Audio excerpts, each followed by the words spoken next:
periods, what are the physical changes you see in your in the person, means in that 40 to 59 years, there are visible signs are you see wrinkles, மூஞ்சி சுருக்கமா இருக்கும், அங்கங்க fats இருக்கும், like கண்ணுக்கு கீழே சதை இருக்கும், ஒரு மாதிரி பஃபியா இருக்கும், ஹேர் தின்னா இருக்கும், அப்புறம் ப்ரௌன் ஹேர்ஸ் இருக்கும், கிரே ஹேர்ஸ் இருக்கும். So this is all due to the melanin productions, declines in mineral productions. Nail லாம் பாத்தீங்கன்னா நெகம்லாம் ரொம்ப திக்கா இருக்கும், பிரிட்டிலா இருக்கும், it will be easily fragile, it will easily broke. So இதெல்லாம் வந்து visible signs. வேற என்னன்னா height and weight. So height weight பாத்தீங்கன்னா increase ஆகும் middle adulthoodல, ஆனா height decrease ஆகும். This decrease is due to the bone loss in vertebra. And strength பாத்தீங்கன்னா அதே மாதிரி there is a loss of muscles mass strength, அது பேர் sarcopenia அப்படின்னு சொல்லுவாங்க. joint stiffness இருக்கும், difficult in movement, நிறைய பேருக்கு அந்த முட்டு வலி இருக்கும், நடக்கும்போது கஷ்டமா இருக்கும், மாடி ஏறுறது கஷ்டமா இருக்கும், stiffness in your joint. அப்புறம் விஷன் அண்ட் ஹியரிங் பாத்தீங்கன்னா அதே மாதிரி இந்த 40 வயசுக்கு மேல பார்வை கொஞ்சம் மங்களா இருக்கும், தூரத்து பார்வை தெரியாது, சில பேர் கிட்டத்துல இருக்கிற பொருள் தெரியாது, அதே மாதிரி கேட்கறது கொஞ்சம் கம்மியா, கேட்கறது கொஞ்சம் குறைய ஆரம்பிச்சிரும். சோ அந்த மாதிரி கேட்கறது பாக்குறது எல்லாமே கொஞ்சம் வில் பி கொஞ்சம் டிக்ளைன் பண்ண ஆரம்பிக்கும் அந்த ஏஜ்ல. அப்புறம் கார்டியோவாஸ்குலர் சிஸ்டம்ஸ் பாத்தீங்கன்னா கொலஸ்ட்ரால்ஸ் கொஞ்சம் நமக்கு பாடியில முன்னாடி எல்லாம் ஈஸியா கொலஸ்ட்ரால் வந்து அப்சர்வ் ஆகாது, பிளட்ல அப்சர்வ் ஆகாது, அது எக்ஸ்கிரீட் ஆகும் எக்ஸஸ் கொலஸ்ட்ரால். ஆனா 40 இயர்ஸ்க்கு மேல பாத்தீங்கன்னா it start storing in your blood vessels. அப்போ என்ன ஆகும், உங்களுக்கு high risk of cardiovascular disease இருக்கும், அப்புறம் பிளட் பிரஷர் இன்க்ரீஸ் ஆகும். அப்புறம் வந்து பாத்தீங்கன்னா இந்த மெட்டபாலிக் சிண்ட்ரோம் அப்படின்னு சொல்லுவாங்க. அப்படி என்னன்னா மெட்டபாலிக் சிண்ட்ரோம்னா ஒரு வியாதி வந்து இன்னொரு வியாதியோட கம்பைன் பண்ணி வருது. ஒரு ஹார்ட்ல ஒரு ப்ராப்ளம் வருது, ஹார்ட் டிசீஸ்னா அது ஒரு ஹைப்பர் டென்ஷனோட, அது பிளட் பிரஷர் இன்க்ரீசிங்கோட வருது. அப்புறம் இன்சுலின் ரெசிஸ்டன்ஸ்னால உங்களுக்கு டயபிட்டிஸ் இன்க்ரீஸ் ஆகுறது, உடம்பு வெயிட் போறதுன்னு ஒரு வியாதியோட இன்னொரு வியாதி கம்பைன் பண்ணி 3-4 டிசீஸோட வரதுனால அந்த ஏஜ், அந்த மிடில் அடல்ட்ஹுட்ல அந்த ஏஜ் வந்து அந்த மாதிரி வர டிசீஸ் வந்து we call it as metabolic syndrome. அப்புறம் லங்ஸ்ல வந்து பாத்தீங்கன்னா பிளெக்சிபிலிட்டி கம்மியாயிரும், எலாஸ்டிசிட்டி கம்மியாகும், அதனால எக்ஸ்பேண்ட் ஆகி ரிலாக்ஸ் ஆகுற நம்ம லங்ஸ் வந்து கம்மியாகிறதுனால, எலாஸ்டிசிட்டி கம்மியாகிறதுனால பிரீத்திங் டிஸ்கம்ஃபர்ட் இருக்கும். ஸ்லீப்னு பாத்தீங்கன்னா நம்ம ஒரு 7 to 8 மணி நேரம் தூங்கணும் அப்படின்னா அது நமக்கு கிடைக்காது, அந்த தூக்கம் வராது. இன்பிட்வீன் நம்ம எழுந்திருப்போம், ஒன்ஸ் நம்ம எழுந்திட்டோம்னா திருப்பியும் அடுத்த தடவை தூங்குறதுக்கு லேட் ஆகும், சில டைம்ஸ் தூக்கம் வராது, அதனால டேப்லெட்ஸ் எடுத்துப்போம். சில times some people take prescribed, some people take unprescribed drugs. ஆனா இதெல்லாம் நீங்க அவாய்ட் பண்ணலாம் அப்படின்னா ஒரே விஷயம், இந்த மிடில் அடல்ட்ஹுட்ல ரெகுலர் எக்ஸசைஸ், வெயிட்ட கண்ட்ரோல் பண்ணிக்கணும், டயட் வந்து ரிச்சா ஃப்ரூட் வெஜிடபிள்ஸ் ஹோல் கிரெயின், அதே மாதிரி ரெகுலரா 7 to 8 மணி நேரம் தூங்குறது, இந்த மாதிரி நம்மளோட ஆக்டிவிட்டி நம்மளோட லைஃப் ஸ்டைல கொஞ்சம் ஹெல்த்தியா வச்சுக்கிட்டா நமக்கு இந்த மாதிரியான ப்ராப்ளம்ஸ்ல இருந்து we can't avoid, but we may reduce it from all this thing. Next slide ma'am. So next வந்து வேற என்ன சேஞ்சஸ், ஃபர்ஸ்ட் வந்து பார்த்தோம் மிடில் அடல்ட்ஹுட்ல பிசிக்கல் சேஞ்சஸ். அடுத்தது நமக்கு செக்ஸுவாலிட்டில பாத்தீங்கன்னா மெனோபாஸ், இது மெயினா இது வந்து உமன்ஸோட ப்ராப்ளம். 40 வயசுக்கு மேல போகும்போதே they'll be start getting menopause, அதாவது the periods will be start reducing, irregular periods வர ஆரம்பிச்சு, because it will stop in one stage. அந்த மாதிரி irregular periods ஆரம்பிச்சு ஸ்டாப் ஆகிற stage we call as perimenopause னு சொல்லுவாங்க. அது 40 வயசுல இருந்து ஆரம்பிக்கும். இப்போ பாத்தீங்கன்னா சில பேருக்கு 30 இயர்ஸ்ல இருந்தே அது ஆரம்பிக்குது. அப்புறம் so the menopause na is just stopping of your menstrual period. அப்புறம் climacticனா fertility declines differ from men to women, அது வந்து climactic அப்படின்னு சொல்லுவாங்க. HRT அப்படின்னு ஒண்ணு இருக்கு. என்னன்னா இந்த மாதிரி மெனோபாஸ் டைம்ல நிறைய சிம்டம்ஸ் வரும், நிறைய டிஸ்கம்ஃபர்ட்ஸ் இருக்கும் உமன்ஸ்க்கு. அப்போ HRT is nothing but hormone replacement treatment. இந்த மாதிரி ஹார்மோன்ஸ், ஏன்னா ஹார்மோன் நமக்கு உடம்புல ஈஸ்ட்ரோஜன் கம்மியாகிறதுனால நமக்கு வர மெனோபாஸ் ப்ராப்ளத்தால வர symptoms, side effect, mental depressions இதெல்லாம் வரும். இதெல்லாம் வந்து இந்த ஹார்மோன் ரீப்ளேஸ்மெண்ட் ட்ரீட்மெண்ட், அதாவது ட்ரக்ஸ், ஆல்டர்னேட்டிவ் ட்ரக்ஸ் எது நமக்கு கம்மியா இருக்கோ அந்த ட்ரக்கை கொடுத்து நம்மளோட டிக்ரீஸ் அவர் ஹார்ட் டிசீஸ், ஹிப் ஃபிராக்சர்ஸ், பிரெஸ்ட் கேன்சர்ஸ்லாம் நமக்கு கம்மியாகும் உமன்ஸ்க்கு. So the hormonal changes in the middle age men பாத்தீங்கன்னா you have erectile dysfunctions occurs because of testosterone. வந்து நமக்கு எப்படி மெனோபாஸ்ல ஈஸ்ட்ரோஜன் கம்மியாகிற மாதிரி மென்ஸ் இந்த டெஸ்ட்ரோஜன்ஸ் கம்மியாகும். So next வந்து இன்டெலிஜென்ட்ல என்னென்ன டிஃபெக்ட்ஸ் வரும் அப்படின்னு பாத்தீங்கன்னா ஏஜ் அண்ட் இன்டெலிஜென்ஸ். இன்டெலிஜென்ஸ்ல 2 இருக்கு, ஒன்னு வந்து ஃப்ளூயிட் இன்டெலிஜென்ஸ், இன்னொன்னு வந்து கிறிஸ்டலைஸ்டு இன்டெலிஜென்ட். ஃப்ளூயிட் இன்டெலிஜென்ட்னா என்னன்னா current applied involves opens to the learning of new things, புது விஷயத்த கத்துக்கிறது. அது இந்த மிடில் ஏஜ்ல பாத்தீங்கன்னா அது கொஞ்சம் டிக்ரீஸ் ஆக ஆரம்பிக்கும், புது விஷயத்த மண்டையில ஏறாது, மண்டையில பதியாது, அதனால புது விஷயத்த அவாய்ட் பண்ண ஆரம்பிப்பாங்க. ஸோ அது கொஞ்சம் அந்த ஏஜ்ல வந்து டிக்ரீஸ் ஆகும். கிறிஸ்டலைஸ்டு இன்டெலிஜென்ட் அப்படின்னா நம்ம ஏற்கனவே கத்துக்கிட்ட விஷயம், தட் இஸ் ப்ரேயரா நம்ம ஏற்கனவே லேர்ன் பண்ண விஷயம், அது கொஞ்சம் நம்ம வயசுக்கு ஏற்றது அது கொஞ்சம் இன்க்ரீஸ் ஆகும், அந்த வே ஆஃப் இன்டெலிஜென்ட். நெக்ஸ்ட் பாத்தீங்கன்னா இன்ஃபர்மேஷன் ப்ராசஸிங், அதாவது ஸ்பீட் ஆஃப் இன்ஃபர்மேஷன், எவ்வளவு ஸ்பீடா நீங்க வந்து கிராஸ் பண்ண முடியும் உங்களோட ப்ராசஸிங் பாத்தீங்கன்னா மிடில் ஏஜ்ல கொஞ்சம் ஸ்லோவா தான் இருக்கும் when compared your younger adult. மெமரின்னு பாத்தீங்கன்னா நம்ம ஒர்க்கிங் மெமரி என்ன அப்படின்னா நம்ம ஒரு விஷயத்த சீக்கிரமா டிசிஷன் எடுக்கிறோம், ப்ராப்ளம் சால்வ் பண்றதோ, ஒரு லாங்குவேஜ் காம்ப்ரிஹென்சிங் பண்ணி ஒரு லாங்குவேஜ் கிரியேட் பண்றது, ஒரு என்ன சொல்றது, ஒரு லெட்டர் ஃபார்மேட் பண்றது, அந்த மாதிரிலாம் வந்து அடல்ட்டை கம்பேர் பண்ணும்போது, அடல்ட் ஏஜ் கம்பேர் பண்ணும்போது நம்மளோட மிடில் ஏஜ்ல வந்து கொஞ்சம் கம்மியா தான் இருக்கும். அதே மாதிரி ப்ராக்டிக்கல் ப்ராப்ளம் சால்விங் அப்படின்னு பாத்தீங்கன்னா the meta-analysis of studies indicate everyday problem solving and decision making is effective, remained stable in early and middle adulthood, then decline at the late. ஆனா மிடில் ஹெட்ல the problem solving decision making ஓரளவுக்கு ஸ்டெபிளா தான் இருக்கும் when compared to your late adulthood. Next ma'am. Next வந்து physiological development. So இதுக்கு முன்னாடி நம்ம மிடில் அடல்ட்ஹுட்டோட என்ன பார்த்தோம், பிசிக்கல் சேஞ்சஸ் பார்த்தோம், செக்ஷுவாலிட்டி பார்த்தோம், இன்டெலிஜென்ஸ் பார்த்தோம், அப்புறம் மெமரிஸ் பார்த்தோம். நெக்ஸ்ட் அவங்களோட என்ன சேஞ்சஸ் பார்க்க போறோம், சைக்காலஜிக்கல் டெவலப்மெண்ட்ல என்னென்ன சேஞ்சஸ் அந்த மிடில் அடல்ட்ஹுட்ல அப்படின்னா அப்போ இந்த Erik stage of generative and stagnation அது வந்து இங்க ரெப்ரசென்ட் பண்றாங்க. அது என்னன்னா 40ல இருந்து 65 இயர்ஸ் இங்க போட்டிருக்காங்க. ஆக்சுவலா பாத்தீங்கன்னா 40 to 59 தான். ஏன்னா அதுக்கப்புறம் 60க்கு மேலேயே வந்து அது வந்து லேட் அடல்ட்ஹுட்டா இப்போ கன்சிடர் பண்றாங்க. ஸோ இந்த இயர்ஸ்ல என்ன ஆகுதுன்னா what do you think na you will keep on asking one questions, what can I contribute to the world. ஒருவேளை 40 வயசு வரைக்கும் ஓரளவுக்கு வாழ்ந்ததுனால இந்த வாழ்ந்த வாழ்க்கையில நம்ம என்ன பெருசா வேர்ல்டுக்கு கான்ட்ரிபியூட் பண்ணிருக்கோம் அந்த ஒரு கொஸ்டின் அடிக்கடி வருமா. அப்புறம் லைக் அவங்க ஒரு மாதிரி கேர் பண்ண ஆரம்பிப்பாங்க. கான்ட்ரிபியூட்டிங் அதுல வந்து trust and I mean failure and succeed இருக்கு. சக்சீட் என்ன, சக்சீட் ஆன அந்த 40ல இருந்து 59 வயசுக்குள்ள சக்சீட் ஆனவங்க என்ன பண்ணுவாங்கன்னா they try to help the adult and we'll feel the sense of accomplishment. ஒருத்தங்களுக்கு ஹெல்ப் பண்ணி அதை ஹெல்ப்னா I think what you are all டூயிங்ல நீங்க எல்லாம் பண்றீங்களே, ஒரு நம்மளோட குரூப்ல இருந்துட்டு கீழே அதாவது உண்மையா சைக்காலஜியில் கிளாஸ் அட்டன் பண்ற கிளாஸ் சேர்ந்ததோட சரி அப்படின்னு இல்லாம you just bring all the maximum students coming bringing into your line of way of learning. It's a wonderful thing. அந்த மாதிரி ஹெல்ப் பண்றது, ஒருத்தருக்கு ஒருத்தர் எந்தவித எதிர்பார்ப்பு இல்லாம ஒரு ஹெல்பிங், அந்த ஒரு ஏஜ் வரும், அந்த ஏஜ்ல தான் வந்து இந்த மாதிரி எந்த எதிர்பார்ப்பு இல்லாம நம்ம ஆக்சுவலா ஹெல்ப் பண்ண தோணும். ஸோ அது வந்து யாருக்கு வரும்னா ஒரு ஓரளவுக்கு சக்சஸ்ஃபுல்லான ஒரு சாட்டிஸ்ஃபைடான லைஃப் வாழ்ந்தோம் அப்படின்றவங்களுக்கு they like to help others. அதே பாத்தீங்கன்னா இதே ஃபெயிலியரான ஒரு லைஃப் லீட் பண்ணிட்டு இருந்தாங்கன்னா அவங்களுக்கு எப்படி இருக்கும்னா like the people will feel like unrevolved in the world. நம்ம ஏன் எதுக்கு இருக்கோம், ஏன் வாழ்றோம், என்ன பர்பஸ்க்கு இருக்கும் அப்படின்னு சொல்லிட்டு கொஞ்சம் ஒரு மாதிரி ஃபெயிலியர் தாட்ஸ் எல்லாம் அவங்களுக்கு வருமா. ஸோ இதுதான் வந்து அந்த எரிக்சன் ஸ்டேஜோட ஜெனரேட்டிவ் ஆர் ஸ்டாக்னேஷன். ஸ்டாக்னேஷன்னா அப்படியே தேங்கிடுறது. ஜெனரேட்டிவ்னா அவங்க they will be keep on producing, அவங்களையும் ப்ரொடியூஸ் பண்ணி மத்தவங்க அவங்க சுத்தி இருக்கிறவங்களையும் ப்ரொடக்டிவ் ஆக்குவாங்க. That's it.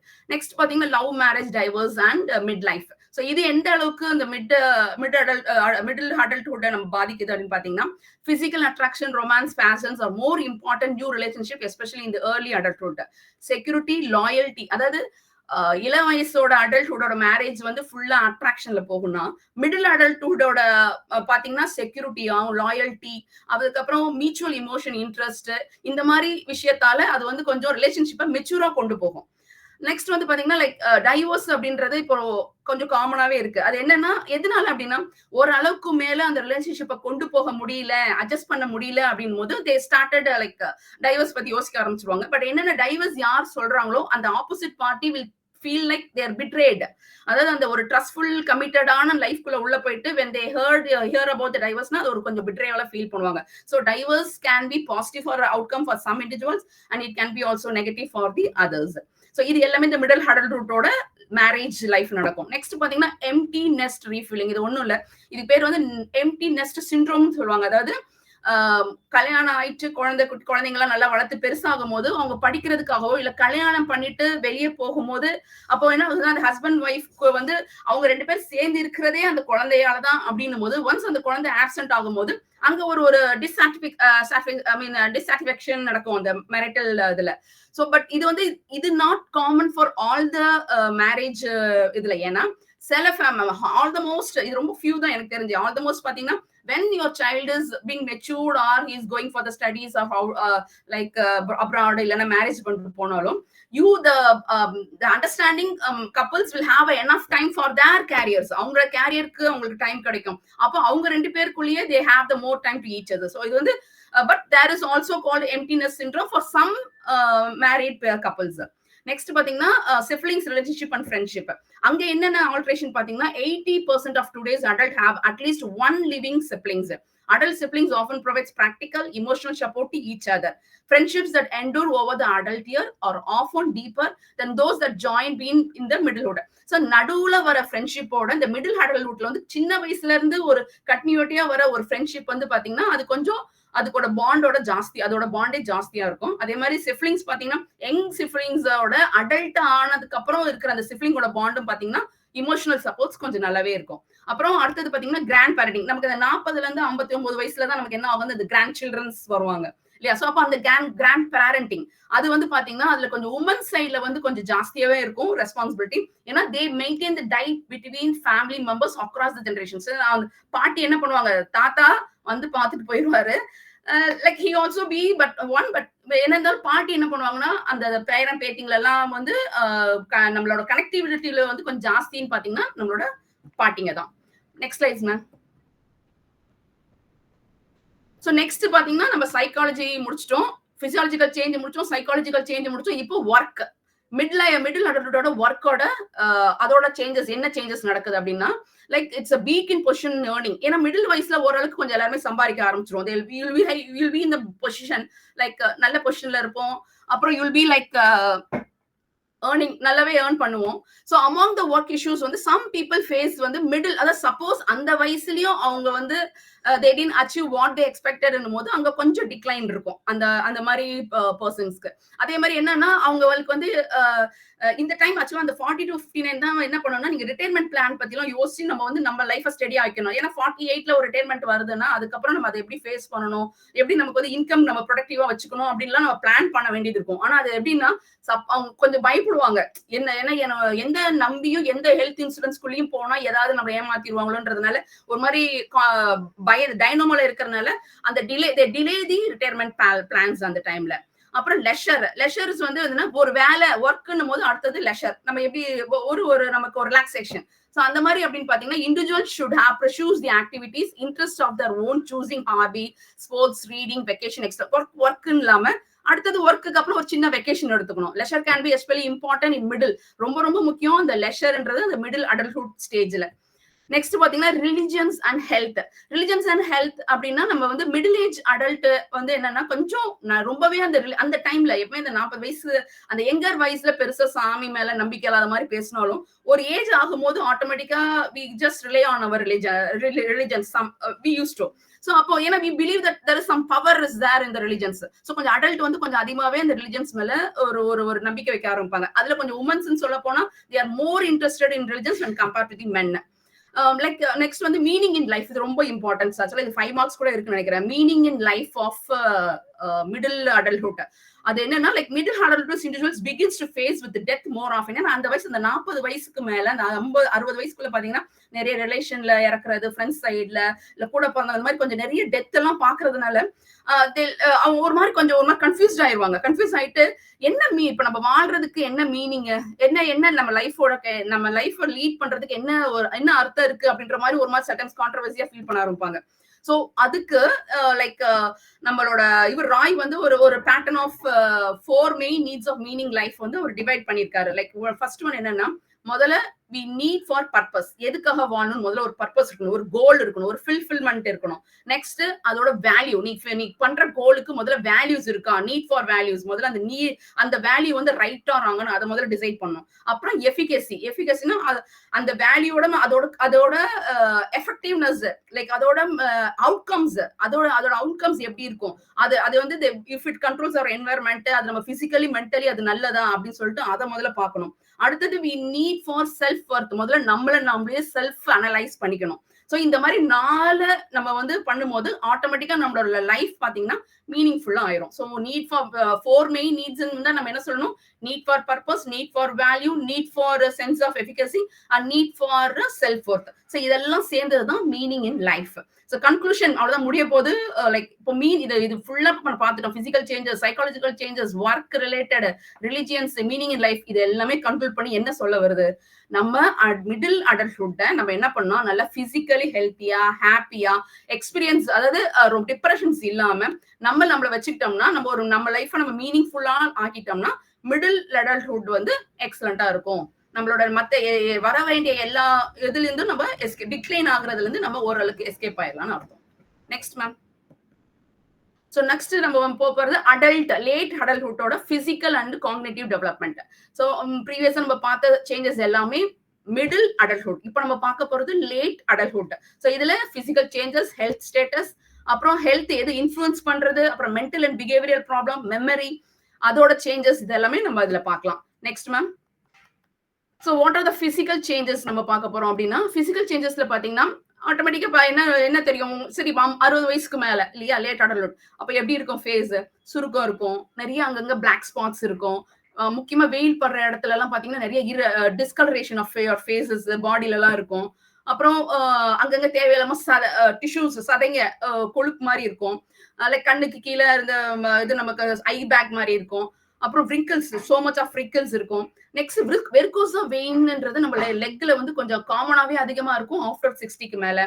அப்புறம் பாத்தீங்கன்னா ஹேர் வந்து ஒயிட் ஹேரா மாறும், தின்னா இருக்கும். தென் உங்களோட முதுகு பாத்தீங்கன்னா ஸ்ட்ரெயிட்டா இல்லாம you can see that you have a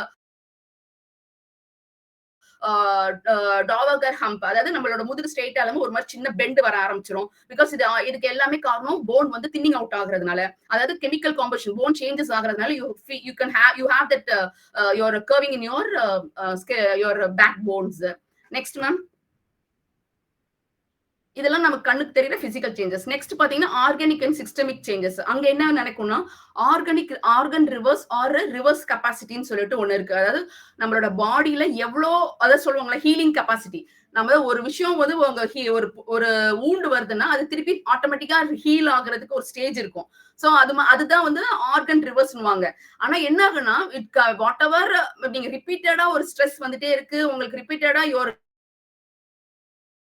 getting depressed na, but it comes back original to its physical state, but it doesn't happen all times. அதுவும் இந்த லேட் அடல்ட்ஹுட்ல பாத்தீங்கன்னா இது கொஞ்சம் டிக்ளைன் ஆயிரும். இந்த ஆர்கன் ரிவர்ஸ் அப்படின்றது, அதாவது ஹீல் ஆகுறது லேட் ஆகவோ இல்ல ஹீல் ஆகாமலோ கூட போகலாம். அதனால இந்த organ reverse capacity will decline in your late adulthood. அதே ஏஜிங் பிரெயின் பாத்தீங்கன்னா ஒரு 30 வயசுக்கு மேலேயே உங்களோட பிரெயினோட வெயிட் கொஞ்சம் கம்மி ஆகுமா. அதுவும் 90 இயர்ஸ் வரும்போதெல்லாம் கொஞ்சம் நிறையவே உங்களோட பிரெயினோட வெயிட் கம்மி ஆகும். because I was not prepared. I suddenly thought I can just continue and finish it off because as Hemashri was taking, I thought by 8 o'clock, I thought probably she'll be finishing it by 8:30. So let me finish this also and solite. So I did not prepare anything. I didn't have time to give it, to pass it on to Carolyn or to prepare on my own. Nothing could I do. So just the doc will be presented. Even then I have just highlighted the vital points. So I think this will be of help to you. Why I chose to again finish off with this lesson, because this was my project when I was doing my counseling certificate course. Ennanaka adadu helping people in bereavement, adadu either facing one's own death, also bereavement, rendume da. The doc is not yet presented, Carolyn. I have sent it to you. Yes ma'am. Okay. அப்போ நான் சும்மா I'll start off. அதாவது end of life அப்படிங்கிறது usually இது people நார்மலா இந்த சமயத்துல they suffer a lot of cognitive declines, functional declines, as we discussed earlier. நம்ம அப்படியே ஒரு இதுலயும் டிக்ளைனை பார்த்துக்கிட்டே வரோம். இப்போ அவங்க they are also anticipating deathங்கிறதுனால they start losing interest in eating and drinking. அப்போ அவங்க என்ன நினைக்கிறாங்க, they feel they will die a natural death, இல்லனா ஏதாவது ரொம்ப காம்ப்ளிகேட் ஆயிடும் அப்படிங்கிற ஒரு thinking. this type of thinking is also there in young people whose death is near. அதுவும் இருக்கிறது. அதாவது near death event நிறைய பேர் வந்து போயிட்டு வந்திருப்பாங்க, எக்ஸ்பீரியன்ஸ் போயிட்டு வந்திருப்பாங்க. You could have heard of people having going out of body and visions of bright lights or mystical encounters. இதெல்லாம் இருக்கிறத நம்ம கேள்விப்பட்டிருப்போம். This might be, this is sometimes interpreted, நல்லா அவங்க சொல்லியிருக்காங்க, because they are not able to describe it completely. They are saying it is sometimes interpreted as resulting from physiological changes in the body and also the psychological responses to that. உடம்புல இருக்கிற அந்த physiological changes, அப்ப அந்த near death பொழுது அவங்க உடம்பு suffer ஆகுறது, அதுல இருக்கிற physiological changes, அதுக்கு நம்முடைய psychological response, இது ரெண்டுமா இருக்கலாம். இன்னொன்னு அவங்க அந்த threat of death, அதுவும் வந்து அந்த perception might also have given this hallucinations அப்படிங்கிறது. It is just வந்து thinking. இதுல வந்து two main people, அதாவது மெயின் பீப்புள் பர்சன் பார்த்தா கியூப்லர்-ராஸ், எலிசபெத் கியூப்லர்-ராஸ். இவங்க வந்து பெரீவ்மெண்ட், அதாவது நியர் டெர்மினலி இல் பேஷண்ட்ஸை பார்த்து டெத் அண்ட் பெரீவ்மெண்ட் பத்தி அவங்க பேச ஆரம்பிக்கிறாங்க. First she talks about death to own self and also to others, அதாவது close to you. So both these two things you are going to just talk about. So Kubler Ross வந்து இதெல்லாம் வந்து everybody has to ஃபேஸ்ங்கிறத தான் இந்த lesson பேசுது பின்னால. How each age takes it, அதாவது அவங்களுடைய க்ளோஸ் ஒன்ஸ் டெத்த ஒரு சின்ன குழந்தையில இருந்து ஒரு பெரியவங்க வரைக்கும் how they take it to their heart அப்படிங்கிறது தான். அப்போ இது வந்து எந்த இடத்துலயுமே கியூப்லர்-ராஸ் சொல்றது வந்து to any person who is bereavingனா என்ன, loss of someone who is very close, அவங்களுக்கு அதுக்கு பிறகு நம்முடைய வாழ்க்கையில கொஞ்சம் adjusting process, this is bereavement. அப்போ bereavement வந்து நம்ம வாழ்க்கையில ஒரு நிறைய பேருக்கு அது அவங்களுடைய ஸ்டேட்டஸே ரோலையே மாத்துறதா இருக்குது. ஏன் அப்படின்னு பார்த்தா, ஒரு வைஃப் விடோவா மாறுறது, சன் ஆர் டாட்டர் ஆர்ஃபனா மாறுறது, இப்படி ஒரு பெரிய அவங்களுடைய ஸ்டேட்டஸ்லயே லைஃப்லயே சில கொஸ்டின் மார்க்ஸ் எல்லாம் தே ஸ்டார்ட் ஃபேஸிங். சோ அவங்க என்ன சொல்றாங்கன்னாக்க, இது ஞாபகம் வச்சுக்கோங்க. ஏன்னா கியூப்லர்-ராஸ் வந்து ஏன் இந்த லெசன்ல கொஞ்சம் கன்ஃபியூஸா மாறுறதுக்கு வாய்ப்பு இருக்குன்னா, இவங்க இந்த பேராகிராஃப் எண்ட் பண்ணும் பொழுது அவங்க என்ன பேசுறாங்கன்னா, இந்த மூணு main points, shock and disbelief, அப்புறம் preoccupation with memory of the dead person and resolution 3 point கொடுக்குறாங்க. This is not Kubler-Ross's stages. ஆனா நீங்க ஜஸ்ட் அந்த பாயிண்ட்க்கு மேல பாத்தீங்கன்னா இது கொஞ்சம் மிஸ்லீடிங்கா இருக்கும். நீங்க அந்த செகண்ட் பேஜ் காட்டினீங்கன்னா, Caroline, I will be able to describe. Yes, here the first line மேல மேல மேல மேல இந்த லெசனுடைய டாப்ல first line, the very first line you see Kubler-Ross's stages அப்படின்னு போட்டிருக்கு. No, clearly if you read it, generally they are varying. Whoever is thinking about this, அதாவது other psychological people, they think of these 3 points which is different from, varying from Kubler-Ross's stages. So Kubler-Ross's stages முதல்ல மேல பாத்திரலாம். இந்த previous pageல there are 5 stages Kubler-Ross ஓடது. இவங்க என்ன சொல்றாங்கன்னாக்க, the first page, just கொஞ்சம் move on to the first page so that it will be helpful.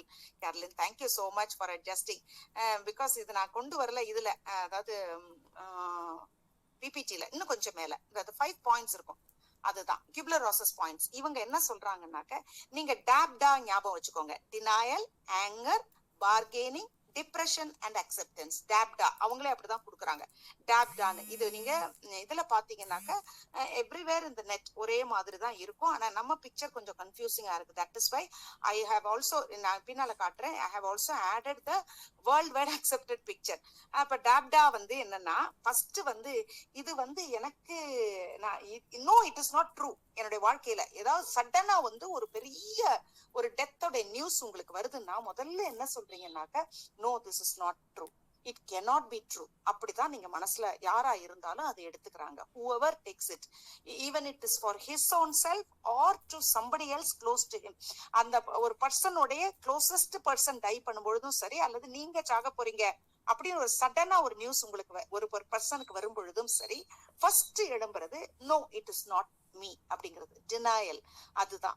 ரெண்டாவது anchor. ஆங்கர்ன்ற stage வந்து இது வந்து சரி வருது, வை மீ, ஏன் உலகத்துல எத்தனையோ பேர் இல்லையா, மற்றவங்க எல்லாம் நல்லா தானே இருக்கான், ஏன் எனக்கு, அதான் அந்த envy சொல்லிருக்கேன், மற்றவங்க others are fine, then why it should happen to me, why me அப்படிங்கிற. the next part is anger. இது வந்து not in a linear form, அதாவது ஸ்ட்ரெயிட் ஆர்டர்ல தான் வரும்னு சொல்லவே இல்லை அவங்க மாத்தி மாத்தி வரும். But these are the factors. நார்மலா வர்றதுன்னா இப்படி வர்றதுக்கு நிறைய chances are this order. Otherwise it is not in a linear form. Anything can come anytime. அது மூணாவது bargaining for extra time. அப்போ இது most of the time it will be bargaining with God. என்ன கேட்பாங்க, எஸ் இட் இஸ் மீ இருக்கலாம், but still வந்து எனக்கு வந்து இன்னும் கொஞ்சம் டைம் கொடுக்கலாமே, இன்னும் கொஞ்சம் நாள் கழிச்சு அவங்க எடுத்துக்கலாமே, இல்ல வேற மெடிசின்ஸ் இருக்கலாமே, ஏதாவது பார்த்திருக்கலாமே, so many ifs buts will come. அந்த மாதிரி இருக்கிற ஸ்டேஜ் தான் bargaining. அதாவது how we go on bargaining, we don't want to accept it and we also want to bargain, put it off for a later time. அந்த மாதிரி இருக்கிறதா. Then the depression pensive mood, ஐயோ எனக்கு நடந்துருச்சே அப்படின்னு தலையில கை வைக்கிறது. இந்த அதுல வந்து there are two things. One, reactive depression, அதாவது grieving the loss. If it has happened, you are just brooding over and you are sitting in one corner and you are weeping and weeping your head away. That is one part of it. Enna preparatory grief, அதுதான் the full impact of loss when it hits home, when you come back home, when the person is not there in the feeling, அல்லது I will not be anymore in this world ங்கற feeling. This is preparatory grief. அது இந்த ரெண்டும் சேர்றதான் டிப்ரெஷனுக்கு கொண்டு போகுது. And finally acceptance. கடைசியில you are coming away from all these things. இந்த bereavement அழகா வெளியில வந்து உங்களை கொண்டு வந்து திரும்பவும் you are starting to face the world. இதெல்லாம் வரிசையான பேட்டர்ன்ஸ் கிடையாது. Anything may happen any time, முன்ன பின்ன இருக்கலாம். பட் ஸ்டில் கியூப்லர்-ராஸ் கொடுக்கிறது என்னன்னா, she went out talking to terminally ill people and also people close to them. 500 பேர்ல அவங்களையும் அவங்களுடைய க்ளோசஸ்ட் சர்க்கிளையும் பார்த்து அவங்க எடுத்தது ஜென்ரலி ஃபார் நம்ம இந்த லைஃப் ஸ்பேன் முழுக்க படிக்கிறது நமக்காகங்கிறத விட நம்ம சைக்காலஜி படிச்சு மற்றவங்களுக்கு ஹெல்ப் பண்றதுக்காக, தெராபிஸுக்கு ஹெல்ப் பண்ண, கவுன்சிலிங்க்கு ஹெல்ப் பண்ண, அல்லது இதுக்கான மெஷர்ஸ், அதுக்காகத்தான் we study it along with the people who have studied it, so that we may either improve on it or also you will study in detail what happens and you will conceive things and you can help people come out of it. So அப்படி பார்த்தா ஒன்னு கியூப்லர்-ராஸ் stages இந்த 5. அதுக்கப்புறம் நிறைய பேர் generally speaking many people are of this idea. என்னன்னா first shock and disbelief. once again இது வந்து denial மாதிரி தான். அதாவது நம்மளால நம்பவே முடியாம how we can take it. அதுல வந்து we feel the lost feeling. அது அடுத்தது we feel confused. இது ரெண்டு தான் அந்த செகண்ட் ஸ்டேஜ். இந்த இடத்துல தான் அந்த லாஸ்ட் ஃபீலிங். இந்த ரெண்டு ஃபீலிங் தான். ஒன்னு இனிஷியல் நம்பனஸ், நமக்கு அதை தாங்கவே முடியாத ஒரு நம்பனஸ் வந்துருது, என்ன செய்யறதுன்னே தெரியாம அப்படியே ஒரு பிளாங்கா இருக்கிறது. ரெண்டாவது preoccupation with memory of the dead person. அந்த டெட் பர்சனோடைய மெமரியிலே ஒரு 6 மாசத்துல இருந்து இன்னும் லாங்கரா when a person is bereaving. இது வந்து எப்படின்னா, யாரு வந்து டெத்தை ஃபேஸ் பண்ணவங்களோட க்ளோசஸ்ட், அதுலதான் இந்த 3 வருது. அப்போ not like Kubler Ross stages. Kubler Ross stages டெத்தை ஃபேஸ் பண்றவங்களுக்கும் அது, அடுத்தது பெரீவ் பண்றவங்களுக்கும் அதுன்னு அவங்க கொண்டு வர்றாங்க. But here what you are reading is people who are closest, அதாவது நியரஸ்ட் க்ளோஸ் பர்சன் வந்து இறந்து போயிட்டால் எப்படி இருக்கும் அப்படிங்கிற காரியம். அதுல வந்து ஒரு 6 months or longer you will be preoccupied with the memory of the person. You will be reliving. அதாவது பர்டிகுலரி ஒரு விடோ ஹஸ்பண்டை பத்தி நினைச்சாலும், ஒரு ஹஸ்பண்ட் விடோவர் தன்னுடைய ஒய்ஃபை பத்தி நினைக்கும் போது they relive the entire relationship. முதல்ல இருந்து கடைசி வரைக்கும் they chew the cud again and again. They start feeling, ஒவ்வொரு காரியத்திலையும் அவங்க கனெக்ட் பண்ணி பார்ப்பாங்க. இந்த experiences they diminish with time. அடுத்தது they take a resolution. என்னன்னாக்கா அதுக்கப்புறம் அந்த அடுத்த தடவை இன்னும் கொஞ்ச நாள்ல என்னது ரெசல்யூஷனா, உங்களோடது வந்து சால்வ் ஆக ஆரம்பிக்குது. இந்த மெமரிஸ் வந்து இனிமே ஃபாண்ட் ஃபீலிங்கா மாறுது. அதுல ஒரு சேட்னஸும் வரும். whenever you feel about them, you have some fond feelings about them. At the same time, the sadness also comes to you with a sharp pain and a longing to be there with the person. That kind of and the feeling will be there. The picture that is given in the Kübler-Ross change curve in our book is totally different. ஏன்னா அது கொஞ்சம் கன்ஃபியூசிங்கா இருக்கு. What is actually normally what I studied and also what the internet everywhere in the internet says is all these 5 stages only. இது வந்து என்னன்னா, ஒன்னு don't forget left hand sideல அந்த morale and confidence போடணும். அவங்களுடைய கான்ஃபிடன்ஸ் லெவல தான் they are measuring it. and இந்த right சைட்ல வந்து அந்த எக்ஸ் ஆக்சிஸ்ல வந்து நீங்க டைம் போடணும்.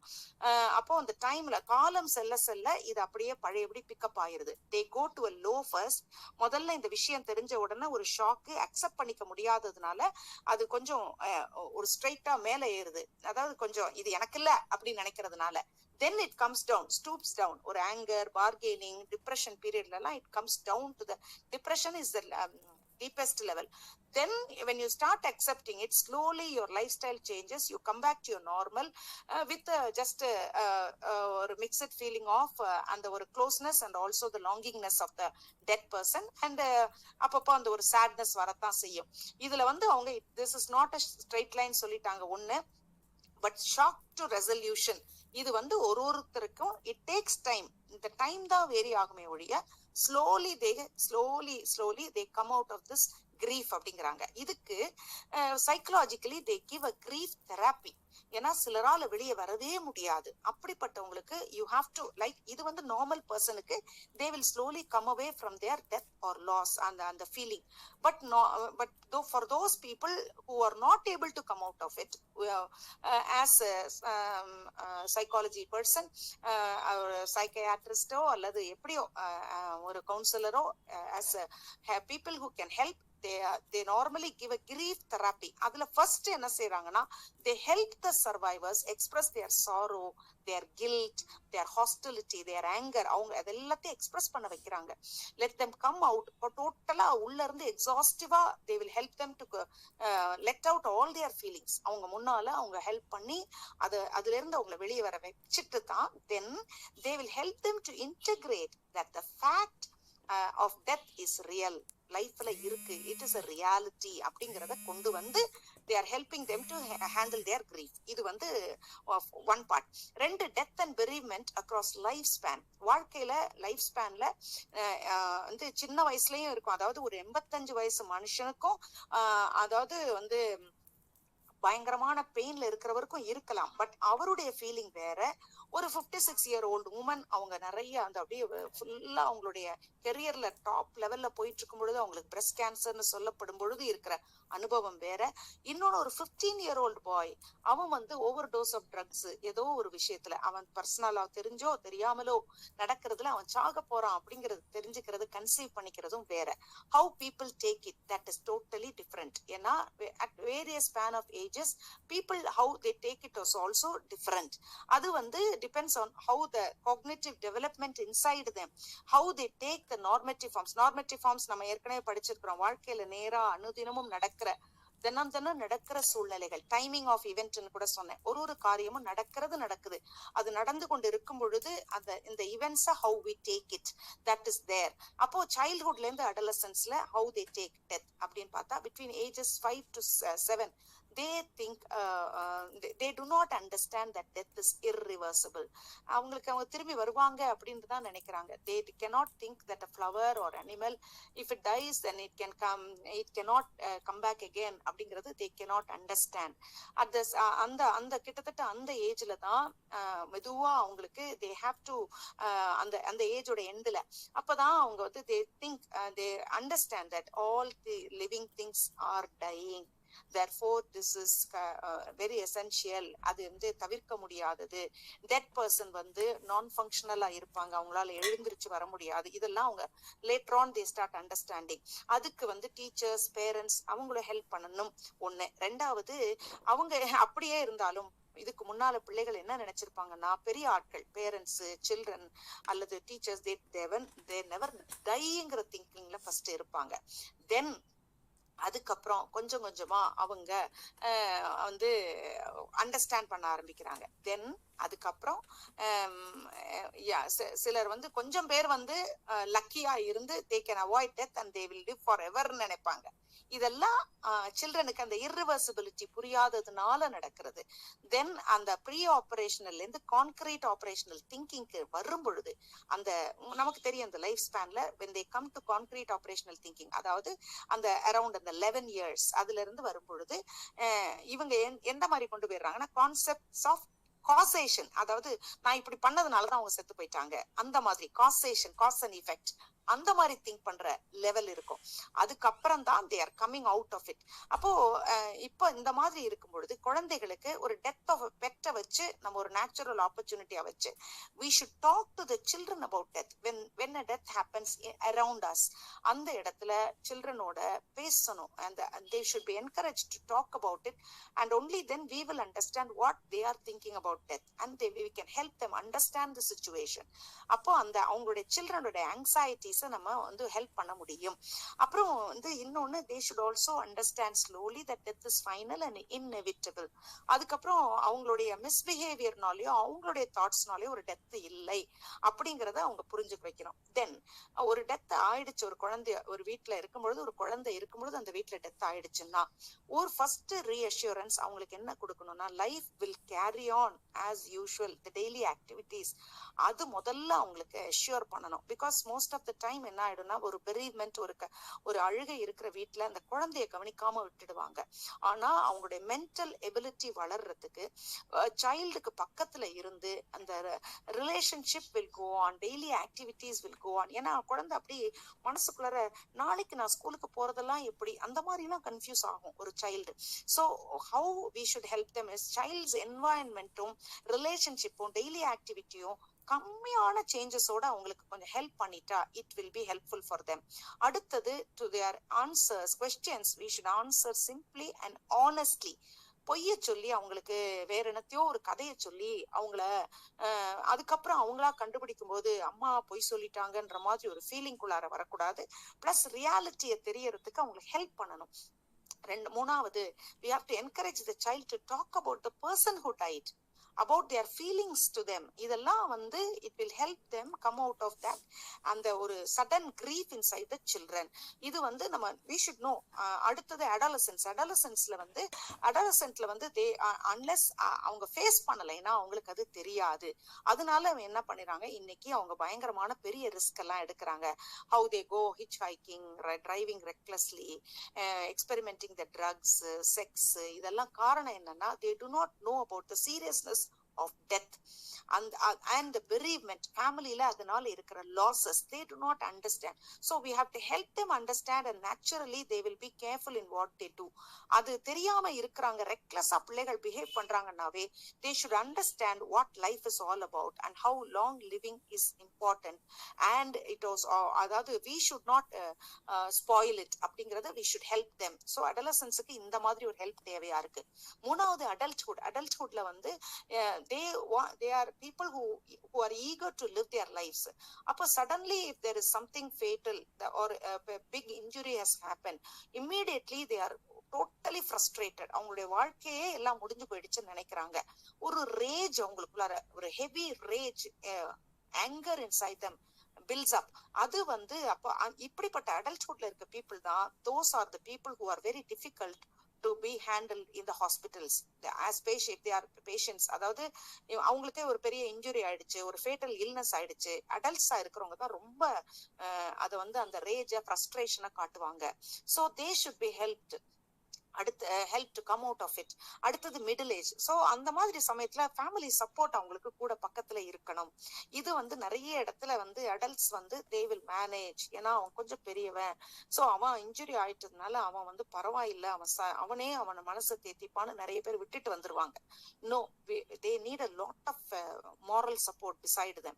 Then middle age எடுத்துக்கிட்டீங்கன்னாக்கா they realize, most people realize very keenly, இதுக்கு முன்னால விட இப்ப, ஏன்னா நானும் சாக போறேன் அப்படிங்கிற ஒரு ஃபீலிங் அவங்களுக்கு வரும். ஏன்னா மிடில் ஏஜ்ல when they face somebody close to them dying, naturally they will feel that they are also going in the same path. அதனால they are not as young and ஒரு விருலண்டா இல்லங்கிறத புரிய ஆரம்பிக்கிறாங்க. உடனே அவங்களுமே ஒரு மென்டலி ஒரு லோக்கு போறாங்க. அதனால இந்த ஓல்டர் ஜெனரேஷன், நான் next in line to tie அப்படிங்கிற ஒரு திங்கிங் வரும். so you should encourage them. people should encourage, beside them should show others who are living longer. அதை சொல்லி அவங்களை என்கரேஜ் பண்ணணும். அண்ட் ஓல்டர் அடல்ட்ஸ் இன்னும் மோசம். என்னன்னா losses at the older age they will diminish the entire happiness. அந்த எதுக்காக நான் வாழணும் அப்படிங்கிற திங்கிங் அவங்களுக்கு வந்துடும். ஏன்னா இந்த ஸ்டேஜ் எரிக்சன் சொல்லியிருக்காரு, இன்டெகிரிட்டி வெர்சஸ் டெஸ்பேர். அந்த டெஸ்பேருக்குள்ளார அவங்க போயிடுறாங்க. அதாவது தன்னுடைய life, they are how they are approaching death, அந்த மாதிரி ஒரு ஃபீலிங்குள்ளாக எல்லாம் போயிடுறாங்க. as long as they live, அவங்களுக்கு ஜீவன், அந்த அந்த மூச்சு இருக்கிற வரைக்கும் அவங்களுக்குன்னு ஒரு மைண்ட் இருக்கு. அந்த மைண்டுக்கு ஒரு சோலேஸ் தேவையா இருக்கு. Our support is very very essential. அது வந்து நம்ம வந்து அவங்களுக்கு அந்த நேரத்துல அவங்களுக்கு ஒரு கம்ஃபர்ட் கொடுக்கணும், அவங்களுக்கு ஒரு ஆறுதல் கொடுக்கணும் அந்த bereavement period. Because they undergo lot of suffering mind wise. Because நம்ம நினைக்கிறோம் அவங்க வயசானவங்க படுத்து கிடக்குறாங்க, தே ஆர் நியரிங் டெத்னு நிறைய அவங்க முன்னால பேசுவாங்க. அந்த டெத் அரேஞ்ச்மெண்ட்ஸ் எல்லாம் கூட சிலர் பேசுவாங்க. But what drama they are under going, அவங்க லைஃப் வந்து அவங்க லைஃப் ஸ்பேன் பின்னால இருந்து அவங்க மைண்டுக்குள்ளார ஓடிட்டு இருக்கிற நேரத்துல when people are preparing, அவங்களுக்கு மூச்சு இருக்கும் போதே preparing for their death, that is all. No, it is grieving factor. அதாவது அவங்களை நிக்க வச்சு, அதாவது அவங்களை கொல்ற மாதிரி.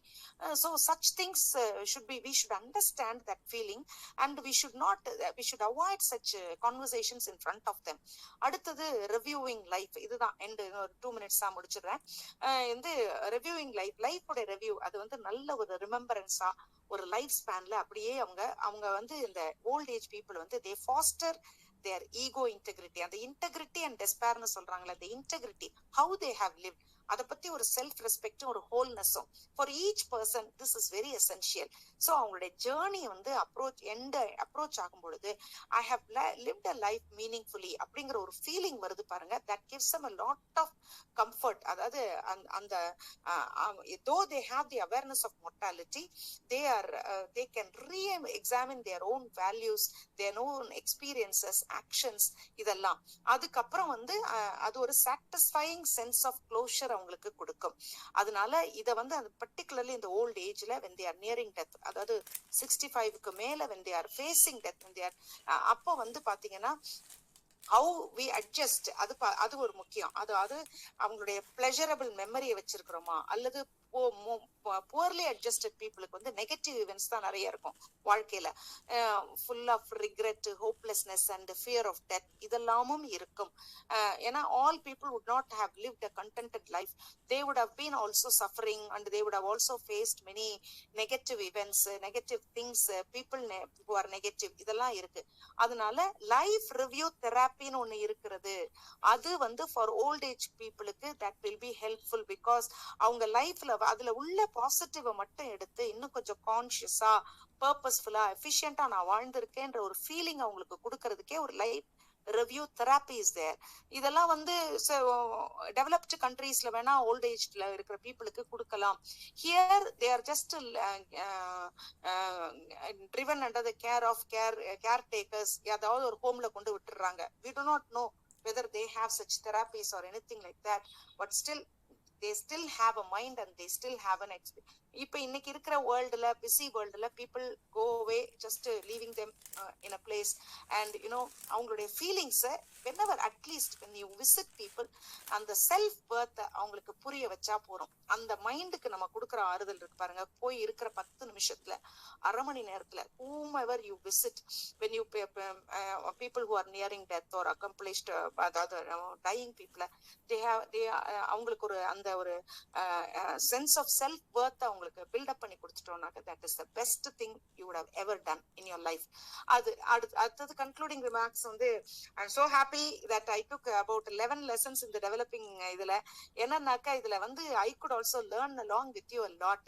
இந்த லைஃப்ல வந்து ஒரு பர்சனும் எல்லா கேப்பபிலிட்டியோட, எல்லா டிசைர்ஸும் சாட்டிஸ்ஃபை ஆனதோட, இன்ட்ரெஸ்ட் எல்லாம் முடிஞ்சதோட, எக்ஸ்பீரியன்சஸ் எல்லாம் ரிச்னஸோட இருந்ததா ஒருத்தருக்குமே இல்லை. அதை நல்லா புரிஞ்சுக்கணும்.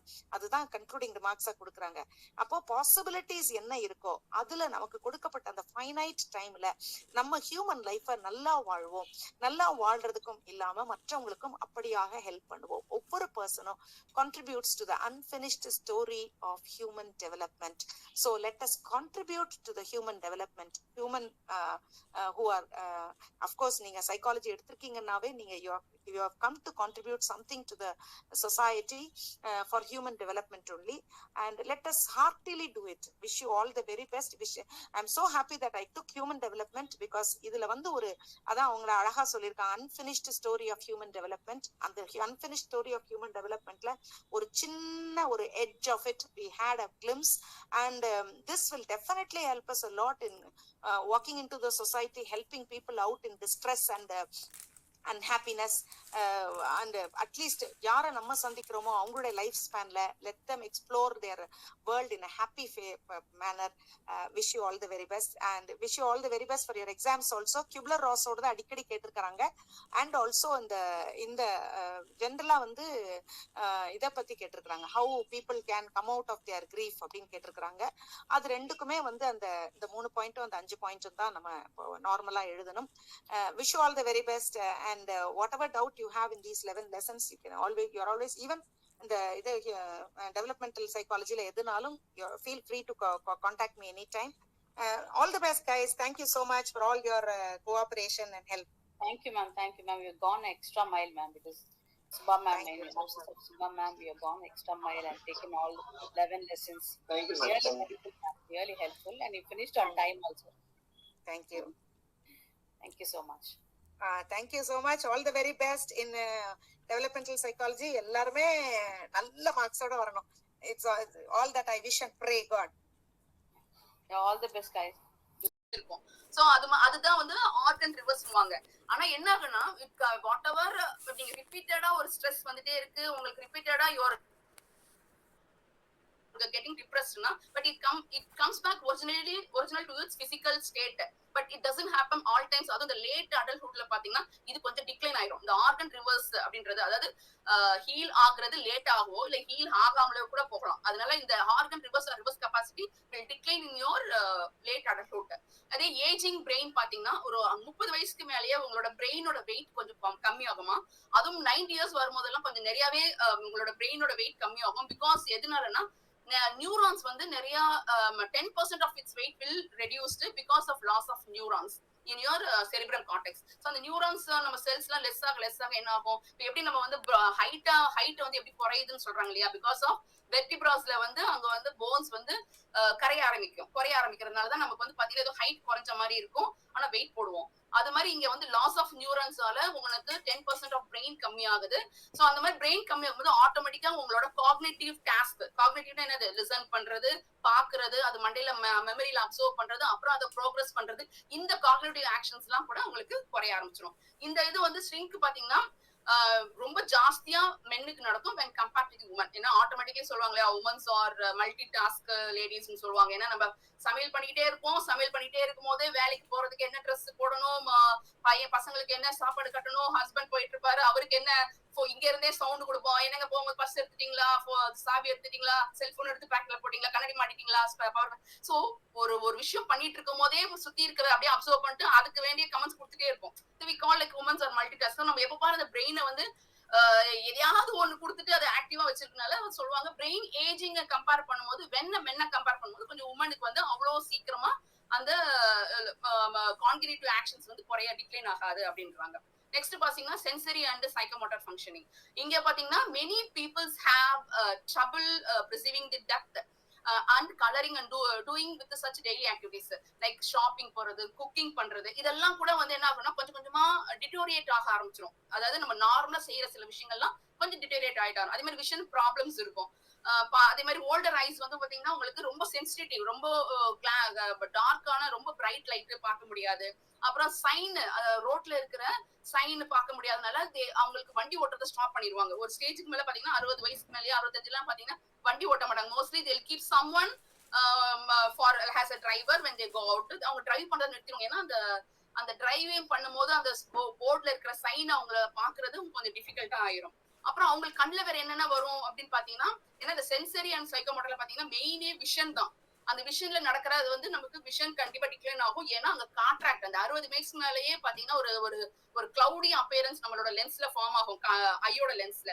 அது கொஞ்சம் பிளர்ட் விஷன்ஸ் கொடுக்கும். ஆனா என்னன்னா நம்ம சர்ஜரி பண்ணோம்னா அந்த கான்ட்ராக்டை கம்ப்ளீட்டாவே ரிமூவ் பண்ணலாம். சக்சஸ்ஃபுல் சர்ஜரி தான். அடுத்தது பாத்தீங்கன்னா ஏஜ் ரிலேட்டட் மேக்குலர் டீஜெனரேஷன்ஸ். இது என்னன்னா நம்ம ரெட்டினால நம்ம ரெட்டினாக்குள்ள நடக்கிற டிஃபெக்ட்னால நமக்கு வந்து what we happen is we the visual impairment பாக்குற இது வந்து கொஞ்சம் குறைய ஆரம்பிக்கும். நெக்ஸ்ட் வந்து குளுக்கோமா, அது என்னன்னா irreversible damage of optic nerve. So இந்த மூணு தான் மெயினா ஒரு கண்ணுல நமக்கு வயசானப்போ நடக்கிற சில பாதிப்பு. Cataract, macular degenerations and glaucoma, இந்த மூணு கண்டிஷனும் வந்து நம்மளோட விஷனை வந்து கம்மி பண்ணும் for late adulthood. Next ma'am, அடுத்தது இயரிங். ஸோ ஆட்டோமேட்டிக்கா காது கேட்கறது கொஞ்சம் குறைய ஆரம்பிச்சிடும். அது முக்கியமா ரொம்ப ஹை பிச், ரொம்ப அதிகமா கத்தும் போது, லைக் ஸ்பீக்கர்ல கத்தும் போது ஹை பிச் வாய்ஸ் சவுண்ட் வந்து அவங்களால டிடெக்ட் பண்ண முடியாது என்ன பேசுறாங்க அப்படின்னு சொல்லிட்டு. சோ இது கண்டிப்பா you will have a decline. Mostly இந்த இயரிங் எக்ஸ்ட்ரீம்லாம் எப்போ பாதிக்கும்னா when you have a chronic exposure to the loud noise, smoking, history of middle ear infection, lung exposures, இந்த மாதிரி சில டேமேஜ் ஆல கூட you will be losing your, அதாவது சில பேர் வேலை செய்யறாங்க ரொம்ப சவுண்டா இருக்கிற ஒரு கம்பெனில ஃபேக்டரியில வேலை செய்யற பீப்புள் பாத்தீங்கன்னா கொஞ்சம் சீக்கிரமாவே அவங்க அந்த கேட்கிற திறன் வந்து குறைய ஆரம்பிச்சிடும். அப்புறம் டேஸ்ட் அண்ட் ஸ்மெல் பாத்தீங்கன்னா சேம் திங். ஏஜ் ஆக ஆக ஆட்டோமேட்டிக்கா நமக்கு டேஸ்ட் கொடுக்கறது என்னது? Taste but. நம்ம ஆல்ரெடி இந்த ஒரு கிளாஸ்ல பார்த்தோம் இல்லையா? சோ டேஸ்ட் பட்ஸ் வந்து நம்ம சாப்பிட்ற ஃபுட்டோட டேஸ்ட் நமக்கு நமக்கு சென்ஸ் பண்ணுது. அதே மாதிரி நம்ம ஸ்மெல் எதுன்னு பாத்தீங்கன்னா ஆல்ஃபாக்டரி ரிசெப்டார்ஸ், அதாவது ஆல்ஃபாக்ஷன் செல்ஸ். சோ இதெல்லாம் என்ன ஆகும்னா குறைய ஆரம்பிக்கும். இந்த செல்ஸ் ஏஜ் ஆகும்போது குறைய ஆரம்பிக்கும் போது ஆட்டோமேட்டிக் ஆல்ஃபாக்டரி பல்ப்ன்றது பல்ப் அப்படின்ட்டு அது ஒண்ணு இல்ல, it's a cell which is a organ which is it's a part of your olfaction structure which absorb, அதுல வந்து நிறைய nerves இருக்கும், receptors இருக்கும், which absorbs your smell molecules and அது வந்து டிடெக்ட் பண்ணி அது என்ன ஸ்மெல் நமக்கு சொல்றது. இது எல்லாமே டிட்டோரியேட் ஆக ஆரம்பிச்சிடும் ஏஜ் ஆகும்போது. ஏன்னா டேஸ்ட். இன்னொன்னு என்னன்னா நமக்கு older peopleஸ்க்கு வந்து they don't feel the taste most probably due to the loss of taste bud. அதே மாதிரி ரிசெப்டார்ஸ் வேலை செய்யாததுனால பிளஸ் பிகாஸ் அதே மாதிரி பட் உமன்ஸ் கம்பேர் பண்ணும்போது மென்னோட உமன்ஸ் கம்பேர் பண்ணும்போது கொஞ்சம் உமனுக்கு வந்து sense of taste and smell அவ்வளவு ஈஸியா டெரிட்டேட் ஆகாது when compared to the men. அவ்வளவுதான். இதே ஸ்ட்ரென்த் பாத்தீங்கன்னா அடல்ட்ல வந்து 10 to 20% of strength up to 70 years வந்து உங்களுக்கு குறைய ஆரம்பிச்சிடும். ஸ்ட்ரென்த் வந்து அதாவது there is a muscles of lower body கொஞ்சம் கொஞ்சமா குறைய ஆரம்பிச்சிடும். ஸ்ட்ரென்த் முன்ன மாதிரி இருக்காது. இதை நீங்க பேலன்ஸ் பண்ணணும் அப்படின்னா moderate intensity of aerobic dance exercise வந்து ட்ரைனிங் எக்ஸசைஸ் கொஞ்சம் சிம்பிளா, அதே மாதிரி சிம்பிள் எக்ஸசைஸ் பண்ணணும். aerobic dance சிம்பிளான ஸ்டெப்ஸ் யூஸ் பண்ணா கொஞ்சம் உங்களோட ஆக்சிஜன் லெவல்ல நீங்க மெயின்டைன் பண்ணீங்கன்னா அப்ப கண்டிப்பா உங்களோட லெக்கோட ஸ்ட்ரென்த்தை வந்து ஓரளவுக்கு நீங்க மெயின்டைன் பண்ணலாம். நெக்ஸ்ட் வந்து பாத்தீங்கன்னா செக்ஸ்ல ஃபங்க்ஷனிங், இது ஆக்சுவலி இதுக்கு டிட்டோரேட் ஆகிட்டே இருக்கும். நெக்ஸ்ட் பாத்தீங்கன்னா health status and health care. இது என்னன்னா நமக்கு மெயின் எடுத்தோம்னா இந்த வயசானவங்களுக்கு வர மெயின் ப்ராப்ளம் முட்டுவலி. முட்டுவலி எதனால வருது? முட்டுவலினாலே we call it as arthritis. Disability arthritisனா not able to it will be painful, loss of move பண்ண முடியாது, there will be inflammations in your joint. So இதுக்கு ட்ரீட்மென்ட்னு பாத்தீங்கன்னா என்ன பண்ணுவாங்கன்னா ஆன்டி இன்ஃப்ளமேட்டரி ட்ரக்ஸ் கொடுப்பாங்க. அதாவது you can cortisone injections பண்ணுவாங்க. பண்ணிட்டு dietary supplements containing glucosamine and chondroitin sulfates இந்த மாதிரி எல்லாம் கார்டிலேஜ ஸ்டிமுலேட் பண்ணுவாங்க. ஏன்னா நம்ம கார்டிலேஜ் அங்க கம்மியாயிரும், ஜாயிண்ட் போனு வராய ஆரம்பிக்கும். சோ அந்த இடத்துல இருக்கிற அந்த என்ன சொல்லுவாங்க மியூக்கோஸோ லிக்விடோ ஃப்ளூயிடோ எதுவுமே இல்லாதனால ஒன்னோட லிகமெண்ட்ஸ் எல்லாம் கொஞ்சம் வீக் ஆனதுனால போனும் ரப் ஆகி ஜாயின்ஸ் எல்லாம் உங்களுக்கு பெயின் வரும். இதெல்லாம் இந்த மாதிரி injection cortisone injection that is steroid injection போறதுனால we may reduce the pain and inflammations. அதே மாதிரி கொஞ்சம் மைல்டா ஏரோபிக் எக்ஸசைஸ்லாம் நம்ம பண்ணிட்டே இருந்தோம்னா, ஏன்னா இப்ப நம்ம மூவ்மெண்ட் பண்றதே குறைச்சிக்கிட்டு நம்ம உட்காந்துட்டே இருக்கிறதுனால நம்ம கொஞ்சமாச்சும் நமக்கு ஆக்டிவிட்டியா நம்மள வந்து கொஞ்சம் நம்மளே வந்து ரீஜெனரேட் பண்ணணும்னா ஒரு மாதிரி mild aerobic exercise, yoga, meditation எல்லாம் பண்ணி வச்சிருந்தா இதெல்லாம் நம்ம ஓரளவுக்கு குறைச்சிக்கலாம் இந்த ஆர்த்தரைட்டிஸ் கம்ப்ளைண்ட். நெக்ஸ்ட் வந்து which influence your health. அதே தான் நான் சொன்னது பிசிக்கல் ஆக்டிவிட்டி, அதுதான் மெயின் திங். which இந்த டிட்டோரியேட் ஆகிறதெல்லாம் நீங்க திருப்பி ரீஜெனரேட் பண்ண முடியும்னா பிசிக்கல் ஆக்டிவிட்டியால மட்டும்தான். Life long program of exercise எப்பவுமே ஒரு கிராஜுவலான எக்ஸசைஸ், ஒரு கிராஜுவலான ஒரு ட்ரைனிங் எக்ஸசைஸோ ஒரு அரோபிக்கோ ஏதோ ஒன்று மெடிடேஷனோ யோகாவோ ஒரு மைல்டா பண்ணிட்டே இருந்தீங்களானே உங்களுக்கு வந்து இந்த ஹைப்பர் டென்ஷன் கம்மியாகும், heart disease, osteoporosis, diabetes, arthritis இது எல்லாமே நம்ம வந்து குறைச்சிக்கலாம். நம்மளோட மசில்ஸையும் போனையும் நம்மளால ஃபிளெக்சிபிளா ஸ்ட்ராங்காவும் வச்சுக்க முடியும். நியூட்ரிஷன்ஸ் பாத்தீங்கன்னா நம்மளோட சாப்பாடு பாத்தீங்கன்னா, ஏன்னா இப்போ வயசானதுனால நமக்கு சாப்பாடு எடுத்துக்க டேஸ்ட் தெரியாதனால they won't eat properly. So இதுவே மெயின் ப்ராப்ளம் என்னன்னா அவங்களுக்கு வந்து நியூட்ரிஷன்ஸ் இல்லாம கிடைக்காம போயிருது. அது மட்டும் இல்லாம இந்த டேஸ்ட் பட்ஸ்ல வேற கம்மியாறதுனால அவங்க டேஸ்ட் தெரியாதனால அவங்க சாப்பிட மாட்டேங்கிறாங்க. இன்னொன்னு என்னன்னா தனியா இருக்கும். சில பேர் most of the adult late adult are alone. So அவங்க தனியா இருக்கிறதுனால அவங்க வந்து தனியா நமக்கு என்னத்த தனியா சமைச்சு என்ன சாப்பிடுறது அப்படின்ற ஒரு லெத்தார்ஜிக்கா விடுறதுனால கூட அவங்களுக்கு வேண்டிய நியூட்ரிஷன் ஃபுட்ல கிடைக்காம போயிடும். சோ அப்ப என்னென்ன ஆகும்னா malnutritions, lack of zinc, vitamin E, magnesium, calcium தேவையானது எல்லாமே இல்லாதனால மால் நியூட்ரிஷன் பாடியில வந்துடும். ஆட்டோமேட்டிக்கா you have all the arthritis, atherosclerosis, heart disease, diabetes எல்லாமே வர ஆரம்பிச்சிடும். ஸோ நியூட்ரிஷன் பேலன்ஸ்டா வச்சுக்கணும். Vitamin C, citrus fruit, juice, green leaf vegetables, broccoli இந்த மாதிரி ஹை கார்போஸ் அண்ட் ஃபேட்ஸ் இல்லாம கொஞ்சம் இந்த மாதிரி நம்ம எடுத்துக்கிட்டோம்னா நம்ம we will be safe from all the deteriorating things in the age of late adulthood. Next ma'am. So now mental and behavioral balance இது ரொம்ப மெயின். அதாவது என்னன்னா லேட் அடல்ட்ஹுட்ல ஐ திங்க் ஆல்மோஸ்ட் இப்ப எல்லாரோட ஃபேமிலி இப்போ இருக்க ஃபேமிலி வந்தாலும் சரி, இப்ப அவங்களோட ரீசெண்ட் ப்ரீவியஸ் யாராச்சும் ஹிஸ்டரியில அவங்க ஹிஸ்டரி ஆஃப் த ஃபேமிலில கேட்டீங்கன்னா யாராச்சும் ஒருத்தங்களுக்கு இந்த அல்ஜிமர் டிசீஸ் அப்படின்றது கண்டிப்பா இருக்கு, இருந்திருக்கும் இல்ல இருக்கு. ஏன்னா இப்ப இந்த மாதிரி இது வந்து இப்ப ஒரு மாதிரி like sugar and BP blood pressure மாதிரி இது ஒண்ணு இப்போ அல்ஜிமர் டிசீஸ் வந்து இப்போ அது ரெகுலர் ஆயிட்டே வருது. பிகாஸ் என்னன்னா அது வந்து it's irreversible degenerative brain disorder வேற. இதுக்கு வந்து ரிவர்சிபிளே பண்ண முடியாது. ஒன்ஸ் இது வர ஆரம்பிச்சுன்னா நம்ம டிலே வேணா பண்ணலாமே வெளியே வந்தவங்களுக்கு இதை வந்து நம்ம வேர்ஸ் ஆகாம டிலே பண்ணலாம் வெளியே, ஆனா இதுக்கு ரிவர்சிபிள் ஆக்க முடியாது. அந்த பிரெயின் டிசார்டர் வந்து டீஜெனரேட்டிவ் வந்து டீஜெனரேஷனா மாத்துறதுக்கு. சோ அதான் அல்ஜிமர். நெக்ஸ்ட் பாத்தீங்கன்னா என்னன்னா it lose your body functioning and sometimes even leads to death. அடுத்தது பார்க்கின்சன்ஸ் டிசீஸ். இது இந்த பார்க்கின்சன் டிசீஸ் வந்து ப்ராக்ரசிவ், இதுவும் அதே மாதிரி தான் இர்ரிவர்சிபிள் டீஜெனரேட்டிவ் நியூரலாஜிக்கல் டிசார்டர். இங்க என்ன ஆகும்னா ஸ்டிஃப்னஸ் வரும், ஸ்லோ மூவ்மெண்ட், அப்புறம் அன்ஸ்டேபிள் பாய்ச்சர்ஸ். நெக்ஸ்ட் வந்து டெமினிஷியாஸ் என்னன்னா அதேதான், அதாவது எதுவுமே கோரிலேட்டடா எந்த வேலையுமே செய்ய முடியாது. ஒரு கோரிலேஷன் இல்லாம இருக்கும் அவங்களோட ஆக்ஷன் பிஹேவியர்ஸ் எல்லாம் டிக்ளைன் ஆக ஆரம்பிக்கும். இதுவும் வந்து இர்ரிவர்சிபிள் தான். Some may be reversed. இப்போ ரொம்ப ஏர்லியரா கண்டுபிடிச்சா டெமென்ஷியா இருக்கிறவங்களுக்கு வந்து கொஞ்சம் ஏர்லி டயக்னோஸ் பண்ணோம்னா அப்போ ட்ரீட்மெண்ட்ல நம்மளால கியூர் பண்ண முடியும். But when compared to the Parkinson and Alzheimer's வந்து they are both are irreversible. Next இப்போ வந்து அல்ஜிமர் டிசீஸ், அது 5 மார்க்ஸ்லயே கேட்டிருக்காங்க வெறும் அல்ஜிமர் டிசீஸ் பத்தி மட்டுமே.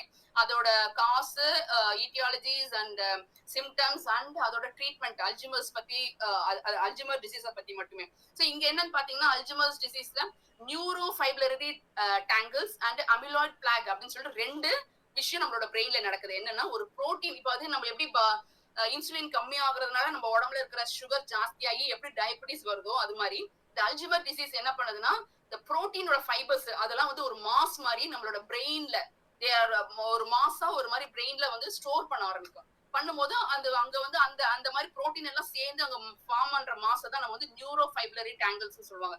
இது one of the reason for Alzheimer disease. அப்புறம் பாத்தீங்கன்னா அமிலாய்ட் பிளாக், அது என்னன்னா ஒரு இன்சால்பிள் டிஷ்யூஸ் அது வந்து பிரெயின்ல ஃபைண்ட் பண்ணிருக்காங்க, ஒரு வேக்சி சப்ஸ்டன்ஸ் மாதிரி. அதுவும் one of the reason for the Alzheimer's disease. இதெல்லாம் வந்து இந்த ஏஜிங் டைம்ல சம் பிரெயின்ல நடக்கிற சில டிஃபெக்ட்ஸ்ங்க. நெக்ஸ்ட் வந்து டாக்டர்ஸ் மோர் சிம்டம்ஸ். இப்போ இதுல என்னென்ன மோர் சிம்டம்ஸ் நமக்கு என்ன கிடைக்கும் அப்படின்னு பாத்தீங்கன்னா இரிட்டபிலிட்டி ஆவாங்க, ஆன்சைட்டி ஆயிடுவாங்க, டிப்ரெஷன்ல இருப்பாங்க. அப்புறமேட்டுக்கு இந்த long term memory, judgment, concentration, orientation, speech இது எல்லாமே குறைஞ்சிரும். அவங்களுக்கு ரெகுலரா இருக்க வேண்டிய எல்லாமே அவங்களுக்கு குறைய ஆரம்பிச்சிடும். அப்புறம் அவங்க வந்து உட்கார்றது, நடக்கிறது, சாப்பாடை முழுங்குறது கூட அவங்களுக்கு வந்து மறந்துடுவாங்க. நார்மலா ஒரு ரெஸ்ட் ரூம் டெய்லி வச்சு அந்த யூஸ் நம்ம நார்மல் ரொட்டீனா செய்யற செல்ஃபா செய்யற அந்த ரெஸ்ட் ரூம் கூட அவங்க வந்து அவங்களுக்கு பண்ண தெரியாது. அது யாராச்சும் ஒருத்தவங்க போய் பண்ணணும், அவங்களுக்கு வந்து ஹெல்ப் பண்ண வேண்டியதா இருக்கும். சோ இந்த மாதிரி அவங்களோட ரெகுலர் ஆக்டிவிட்டிஸ் எல்லாமே அவங்களுக்கு மறந்து போயிடும். ஆக்சுவலா என்ன பண்ணணும், அப்ப தண்ணி குடிச்சிருப்பாங்க, ஆனா இப்ப தண்ணி குடிக்கல அப்படின்னு சொல்லிட்டு தண்ணி குடிச்சிட்டே இருப்பாங்க. சோ ஒரு டிஸ்ஓரியன்டேட்டரா இருப்பாங்க. சோ டெத் வந்து usually comes in 8 to 10 years. முதல்ல அந்த அல்ஜிமர்ஸ் டிசீஸ் தெரிஞ்சு வந்துருச்சு அப்படின்னாலே 8 to 10 yearsல டெத் வந்துருவாங்க. பட் இப்போ நிறைய மெடிசன்ஸ் எல்லாம் வச்சு லைக் 20 years வரைக்கும் கூட ஈவன் சிம்டம்ஸ் கண்டுபிடிச்சதுக்கு அப்புறம் they make the patients alive. Next ma'am. Next இதோட காசஸ் பாத்தீங்கன்னா சோ என்னென்ன சிம்டம்ஸ் பார்த்துட்டோம், வாட் இஸ் அல்ஜிமர் அண்ட் இதோட சிம்டம்ஸ் பார்த்துட்டோம். இப்போ அதோட காசஸ் வந்து ஸ்ட்ராங்லி ஹெரிட்டபிள் தான். அந்த ஃபேமிலி ஹிஸ்டரிஸ் இருக்கிறவங்களுக்கு கொஞ்சம் ஜாஸ்தியாவே பெர்சன்டேஜஸ் இருக்கும். அதே மாதிரி சிப்லிங்ஸ் இருக்காங்க, ட்வின்ஸ் இருக்காங்கன்னா ஒரு ட்வின்ஸுக்கு அந்த யூ ஹாவ் அல்ஜிமர்னா இன்னொரு டென்ஸுக்கு ஒரு 90% ஆஃப் சான்சஸ் இருக்குன்னு சொல்றாங்க. அதே மாதிரி சிப்லிங்ஸ் பார்க்கும்போது தே ஹாவ் ஒரு சிப்லிங்க்கு ஒரு தம்பிக்கு இருக்கு அப்படின்னா சான்சஸ் ஆஃப் 50% ஆஃப் ரிஸ்க் இருக்கு. அதுவும் லைக் ஏஜ் ஜாஸ்தி ஆகும்போது தான் லைக் 80 90ல அந்த சான்சஸ் இருக்கு அவங்களுக்கு அல்ஜிமர்ஸ் அப்படின்றாங்க. ஏன்னா இங்க மோஸ்ட்லி என்னன்னு பாத்தீங்கன்னா chromosomes the beauty genetic mutations dominate. எந்த குரோமோசோம்ஸ் வந்து டாமினேட் ஆகிறதுனால நமக்கு அல்ஜிமர்ஸ் கிடைக்குதுன்னா லைக் 1.14 21 குரோமோசோம்ஸ், அப்புறமேட்டுக்கு APOE4 variant jeans of chromosomes 19 இந்த மாதிரி இந்த குரோமோசோம்ஸ் தான் கொஞ்சம் அதிகமா ஆக்டிவேட் பண்ணி நமக்கு இந்த அல்ஜிமர்ஸ் டிசீஸை வந்து ப்ரொவோக் பண்ணி விடுது. ட்ரீட்மெண்ட் பாத்தீங்கன்னா ஆக்சுவலா இதுக்கு ட்ரீட்மெண்டே கிடையாது, நோ கியூர். பட் ஏர்லியரா கண்டுபிடிச்சா என்ன பண்ணலாம், கொஞ்சம் நம்ம ப்ராக்ரஸிங் ஆஃப் டிசீஸை வந்து ஸ்லோ பண்ணிக்கலாம், அவ்வளவுதான். லைக் என்னென்ன இது கொடுக்கலாம்னு பாத்தீங்கன்னா இது வந்து கோலினெஸ்ட்ரோசிஸ் இன்ஹிபிட்டர் சச்சஸ் வந்து டோனிஃபிசில். இது வந்து ஒரு ட்ரக், கொஞ்சம் ஸ்டெபிலைஸ் பண்ணலாம், ஸ்லோ இல்லைன்னா ஸ்டெபிலைஸ் பண்ணலாம். ஆனா என்னன்னா இதை நம்ம வந்து you cannot cure but you can postpone the symptoms. நம்ம வந்து அவ்வளவுதான் செய்ய முடியும். ஏன்னா இதுக்கு வந்து it's irreversible brain damage Alzheimer's டிசீஸ்ன்றது. இதை எப்படி கண்டுபிடிக்கிறாங்கன்னா பிளட் டெஸ்டால கண்டுபிடிக்கிறாங்க. Like amino acid, homocysteine, amyloid precursor proteins, இந்த மாதிரி நிறைய விஷயம் இருக்கு பிளட் டெஸ்ட்ல. which அதை வச்சு they are finding out whether it is an Alzheimer or whether it is a dementia அப்படின்னு சொல்லிட்டு they are finding out. Next பாத்தீங்கன்னா டிப்ரெஷன். இப்ப அல்ஜிமர் நம்ம இது ஃபுல்லா வந்து நம்மளோட மென்டலி அஃபெக்டிங் ஆகுறது அடல்ட் லேட் அடல்ட்ல. அதுல நம்ம வந்து ஃபர்ஸ்ட் பார்த்தது அல்ஜிமர்ஸ் டிசீஸ். நெக்ஸ்ட் வந்து depression. Vulnerability to the depressions seems to result from influence of multiple gene interacting with the environmental factors. Lack of exercise, mainly வந்து lack of exercise ஆல ஒரு depression. அப்புறம் stressful event, அப்புறம் loneliness, தனிமையா இருக்கிறதுனால, and certain medications also sometimes trigger பண்ணும் டிப்ரெஷனுக்கு. So இது வந்து நம்ம வந்து பிரெயின் இமேஜிங்ல பார்க்கும்போது அந்த டிப்ரெஷன்ஸ் வந்து you will be able to find out. அதாவது இந்த நியூரோ டிரான்ஸ்மிட்டர்ஸ் வந்து மால் ஃபங்க்ஷனிங் ஆகுறதுனால கூட இந்த depression stages for the patients வரலாம். Next cognitive behavioural psychotherapy, internal personal therapy have a good result. Suppose depression இருக்கு தெரிஞ்சிருச்சு, அது ஸ்ட்ரெஸ்ஸாலேயோ லோன்லினஸாலேயோ லேக் ஆஃப் எக்ஸசைஸாலேயோ இல்லை மெடிக்கேஷனால எது இருந்தாலும் இந்த தெரப்பியால நமக்கு ஒரு நல்ல ரிசல்ட் வரும். டிப்ரெஷன் வந்து கொஞ்சம் நமக்கு ஆன்டி டிப்ரெஷன் ட்ரக், சைக்கோதெரப்பி, அப்புறம் இன்டர்பர்சனல் தெரப்பியால நம்ம வந்து டிப்ரெஷன்ல இருந்து நம்மளால பேஷண்ட்ஸை கொஞ்சம் கொண்டு வர முடியும், சைட் எஃபெக்ட்ஸ் கம்மி பண்ண முடியும். Next ma'am. சோ இப்போ நெக்ஸ்ட் நம்ம பார்க்க போறது மெமரி வந்து எந்த அளவுக்கு வந்து லேட் அடல்ட்ல என்ன மாதிரியான சேஞ்சஸ்லாம் மெமரியில நடக்கும் ஃபார் லேட் அடல்ட் பர்சன்ஸ் அப்படிங்கும் போது அங்க வந்து ரெண்டு இருக்கும். ஆக்சுவலா வந்து long term memory and short term மெமரின்னு ரெண்டு இருக்கு.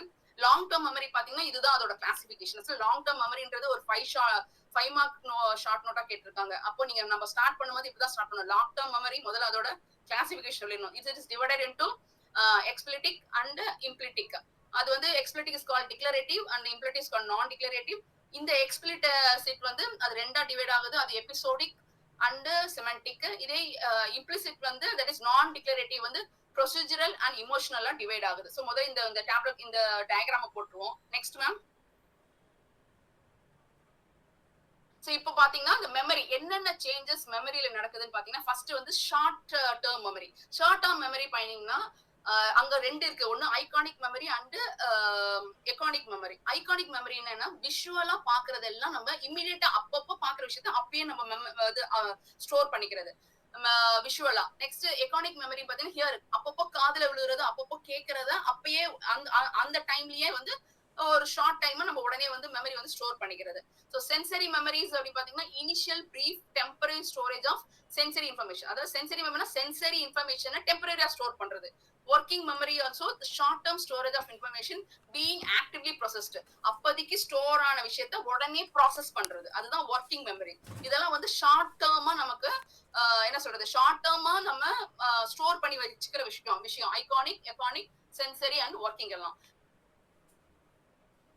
சோ இதே நமக்கு லாங் டைம்னு பாத்தீங்கன்னா லாங் டேர்ம்ஸ் மெமரி தான் ஆல்ரெடி நம்ம சொன்னோம் இல்லையா. அந்த டயக்ராம போட்டுட்டு அதோட types of long term memories போட்டுட்டு இப்போ அதை வந்து நம்ம எக்ஸ்பிளைன் பண்ணணும். லாங் டேர்ம்ல பாத்தீங்கன்னா என்ன சொன்னா டிக்ளரேட்டிவ் மெமரி.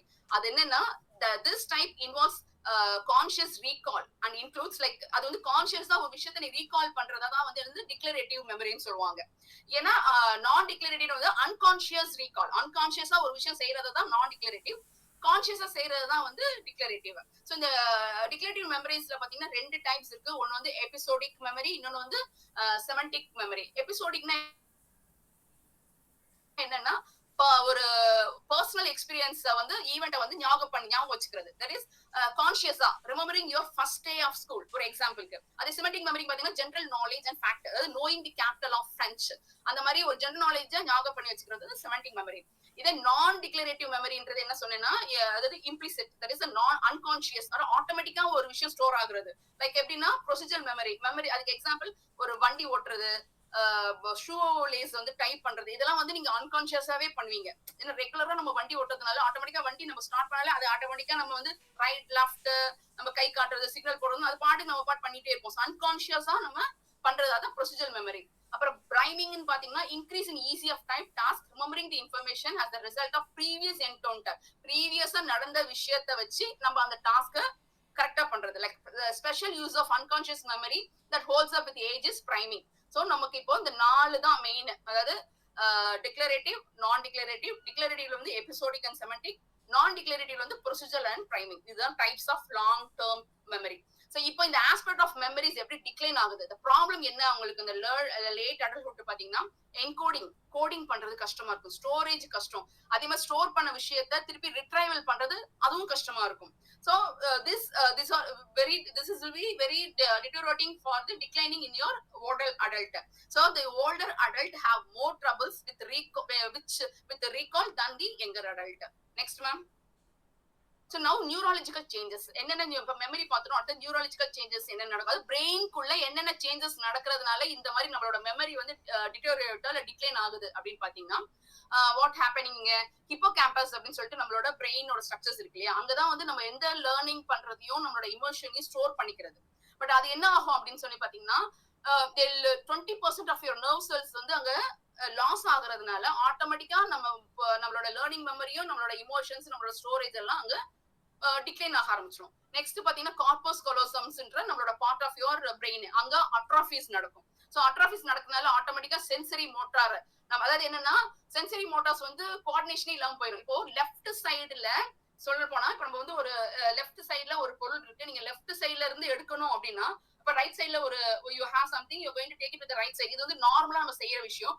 நம்மளே அறியாம ஒரு டி ஓரியன்டேஷனா ரைட் சைடுல இருக்கிறத லெஃப்ட் ஹேண்ட் வச்சு எடுக்கிறது.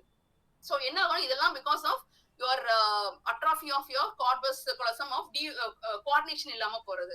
நெக்ஸ்ட் பாத்தீங்கன்னா லெஃப்ட் ப்ரீஃப்ரான்டல் கார்டெக்ஸ், அங்க வந்து என்ன ஆகும்னா there will be a false recall and recognitions. For example, remembering that a familiar item was on the list when it was not present. அதாவது ஒரு தப்பான இல்லாத ஒரு விஷயத்தை இருக்கிற மாதிரி காட்டுறது. பிகாஸ் ஆஃப் லெஃப்ட் ப்ரீஃப்ரான்டல் கார்டெக்ஸ்ல நடக்கிற சில டேமேஜால நீங்க வந்து ஒரு விஷயத்த ரிமெம்பர் பண்ணுவீங்க, ஆனா அந்த ரிமெம்பர் பண்றது ஆக்சுவலா அங்க ஆல்ரெடி அங்க அந்த மாதிரி ஒண்ணு நடந்திருக்கே, பட் நீங்க வந்து ரீகால் பண்ணிருப்பீங்க.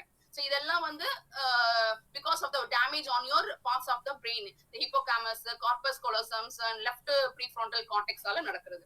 நெக்ஸ்ட் எப்படி நீங்க இம்ப்ரூவிங் யுவர் மெமரி எப்படி இம்ப்ரூவ் பண்ணலாம், இந்த ஓல்டர் அடல்ட் வந்து some investigation offer training program. So என்னென்ன பண்ணலாம், இப்போ வந்து இப்போ தெரிஞ்சு போச்சு டிட்டோரேட் ஆகுது, டிக்ளைன் ஆகுது, மெமரி லாஸ் ஆகுது, கோஆர்டினேஷன் இல்ல, காக்னிட்டிவ் ஆக்ஷன்ஸ் எல்லாம் கம்மி ஆயிடுச்சு. ஸோ இதெல்லாம் எப்படி இம்ப்ரூவ் பண்ணலாம் அப்படின்னா ட்ரைனிங் ப்ரோக்ராம்ஸ் நடத்தணும். அதாவது நிமோனிக் மெத்தட்ல அது தெரிஞ்சிருக்கும்னு நினைக்கிறேன். நிமோனிக் அப்படின்னா இப்போ ஒரு விஷயம் நிறைய இருக்கு, ஒரு நிறைய லிஸ்ட் ஆஃப் விஷயம் இருக்கு அப்படின்னா நம்ம இந்த நிமோனிக் மெத்தட்ல அதை நம்ம ஞாபகம் வச்சுக்கிறது. இப்ப எப்படின்னா இப்ப நான் சொல்லணும்னு பாத்தீங்கன்னா I want to know about நம்மளோட ஃபேஸோட நர்வ்ஸ், இல்லைன்னா இப்போ இது கூட வச்சுக்கலாம் லைக் யோர் ஸ்பைனல் கார்ட்ஸ்ல இருக்கிற எவ்வளவு வெர்டிப்ராஸ் இருக்கு. சோ அந்த வெர்டிப்ராஸ்ல நீங்க ஞாபகம் வச்சுக்கணும், like L1, L2, T1, T2 அந்த மாதிரி நிறைய இருக்குல்ல, அதெல்லாம் மறந்துடாம இருக்கணும். இல்ல பிரான்ச்சஸ் ஆஃப் ஃபேஷியல் நர்வ்ஸ் அதை வந்து பாத்தீங்கன்னா 12 இருக்கு, அது உங்களுக்கு மறக்க கூடாதுன்னா அந்த ஃபர்ஸ்ட் லெட்டர்ஸ் ஆஃப் ஈச் பிரான்ச்சோட நேமையும் எல்லாத்தையும் சேர்த்து நீங்க ஒரு விதமா ஃபார்மேட் பண்ணிக்கலாம். Like boy went to ground, boy had a ball அப்படின்ட்டு நீங்க அந்த ஃபர்ஸ்ட் லெட்டர் எல்லாம் கோரிலேட் பண்ணி இந்த ஃபர்ஸ்ட் லெட்டர்ஸ் எல்லாமே நீங்க அந்த பிரான்ச்சஸோட ஃபர்ஸ்ட் வேர்டோட கோரிலேட் பண்ணி அப்படி நீங்க விஷயத்த ஞாபகம், ஏன்னா கம்ப்ளீட்டா பிரான்ச்சஸ் ஆஃப் ஃபேஷியல் நர்வ்லாம் நம்மளால நிச்சயமா ஞாபகம் வச்சுக்க முடியாது. Because it will B 14 to 16 வரைக்கும் இருக்கும். இந்த மாதிரி நம்ம நிமோனிக் மெத்தட்ல நம்ம கொஞ்சம் நமக்கு தெரிஞ்ச மாதிரி ஏதாவது ஒரு வேர்ட்ல ஃபார்மேட் பண்ணி அந்த ஃபர்ஸ்ட் லெட்டரை அதோட லிங்க் பண்ணி கூட நம்ம பிரான்ச்சஸ், அதுதான் வந்து இப்போ வந்து இப்போ ஆக்சுவலி இப்போ ஸ்கூல் பசங்க காலேஜ் எல்லாமே வந்து they started learning, they started to memorize the difficult part by using this mnemonic type. இப்போ இந்த ட்ரைனிங் வந்து நம்ம ஓல்டர் அடல்ட்டுக்கு கொடுக்கலாம். இந்த மாதிரி mnemonic டைப்ல அவங்க விஷயத்த ஞாபகம் பண்ணிக்கிறதுக்கு ஒரு லிஸ்ட் ஆஃப் ஐட்டம் இந்த மாதிரி mnemonic டைம்ல அவங்களுக்கு ஞாபகப்படுத்திக்க வச்சுக்கலாம். வைக்கிறதுனால அவங்களோட மெமரி வந்து இன்னும் கொஞ்சம் இம்ப்ரூவ் ஆகும். அதே மாதிரி ஃபேஸ் ஞாபகம் பண்ணி வச்சுக்கிறது, ஃபேஸையும் நேமையும் கோரிலேட் பண்ணி அது மூலமா அவங்களோட மென்டலோட இமேஜை வந்து இம்ப்ரூவ் பண்ணி மெமரியை வந்து கொஞ்சம் இன்க்ரீஸ் பண்ணலாம். அப்புறம் மெமரி ட்ரைனிங் ப்ரோக்ராம்ஸ், அது கொஞ்சம் நம்ம அது ரெகுலரா அந்த ட்ரைனிங்கை கொடுத்துட்டு ரிலாக்ஸேஷன், அட்டென்ஷன் இது மாதிரிலாம் பண்றதுனால அவங்களோட மூட் அண்ட் மெமரிஸ் எல்லாம் which affects the mood on the memories. இந்த மெமரி ட்ரைனிங் ப்ரோக்ராம் அப்புறம் நிமோனிக் டைப்ல அவங்களுக்கு சொல்லி கொடுக்கறது, இந்த மாதிரியான விஷயமான டெக்னிக்ஸால we can improve the late adulthood அப்படின்னு சொல்றாங்க. So the concluded remarks என்னன்னா, physical impairments such as cardiovascular disease, cancer are most likely reason for older adult will die. Mostly வயசானவங்க அந்த 60 வயசுல என்ன டெத்து காரணம் பாத்தீங்கன்னா கார்டியோவாஸ்குலர் டிசீஸா இருக்கும், டயபிட்டிஸா இருக்கும், கேன்சரா இருக்கும். பட் சில டெத் பாத்தீங்கன்னா it is not been defined. ஏன்னா most probably there is a portion of brain that is no longer functioning. brain ஏன்னா நீங்க கேள்விப்பட்டிருக்கீங்க so much of like brain death. so எந்த portion of brain வந்து function ஆகாதனால கூட வந்து death வந்து அந்த late அடல்ட்ஹுட்ல occur ஆகலாம். Next ma'am. சோ இது இவ்வளவும் இப்ப முன்னாடி பார்த்தது ஃபுல்லாவே பாத்தீங்கன்னா பிசியாலஜிக்கல், நியூராலஜிக்கல் சேஞ்சஸ், மெமரிஸ் அதுதான் நம்ம பார்த்தோம். இப்போ நம்ம பார்க்க போறது நம்ம ப்ரொஃபஷனலுக்கு ஏத்த சைக்கோ சோசியல் டெவலப்மெண்ட், சைக்காலஜிக்கலா என்னென்ன சேஞ்சஸ் வந்து அந்த லேட் அடல்ட்ஹுட் வந்து ஃபேஸ் பண்றாங்க. சோ அது வந்து ஃபர்ஸ்ட் பாத்தீங்கன்னா இன்டிகிரிட்டி வர்ஸ் டிஸ்பேர், அப்புறம் ஒர்க் ரிட்டையர்மெண்ட் லெசன். அந்த ரிட்டையர்மெண்ட் அந்த ஸ்டேஜ், ஏன்னா அந்த ஏஜ்ல கண்டிப்பா எனக்கு 58 வயசு மேல அந்த ஒரு ரிட்டையர்மெண்ட் ஸ்டேஜ் வரும். அப்போ ஒரு நடுக்கம் வரும், ஒரு பயம் வரும். Next meaning of adjustment to the age. So retirement அப்புறம் அது ஒரு அந்த வயசுக்கு ஏத்த போது அந்த அட்ஜஸ்ட்மெண்ட் எப்படி வந்து அட்ஜஸ்ட் பண்ணி கூட இருக்கவங்க கூட வாழணும், எப்படி அந்த ரிட்டையர் ஆயிட்டு வீட்டுல இருக்கும்போது எப்படி அட்ஜஸ்ட்மெண்ட் பண்ணணும், அந்த வே ஆஃப் அதுவும் தெரிஞ்சுக்கணும்.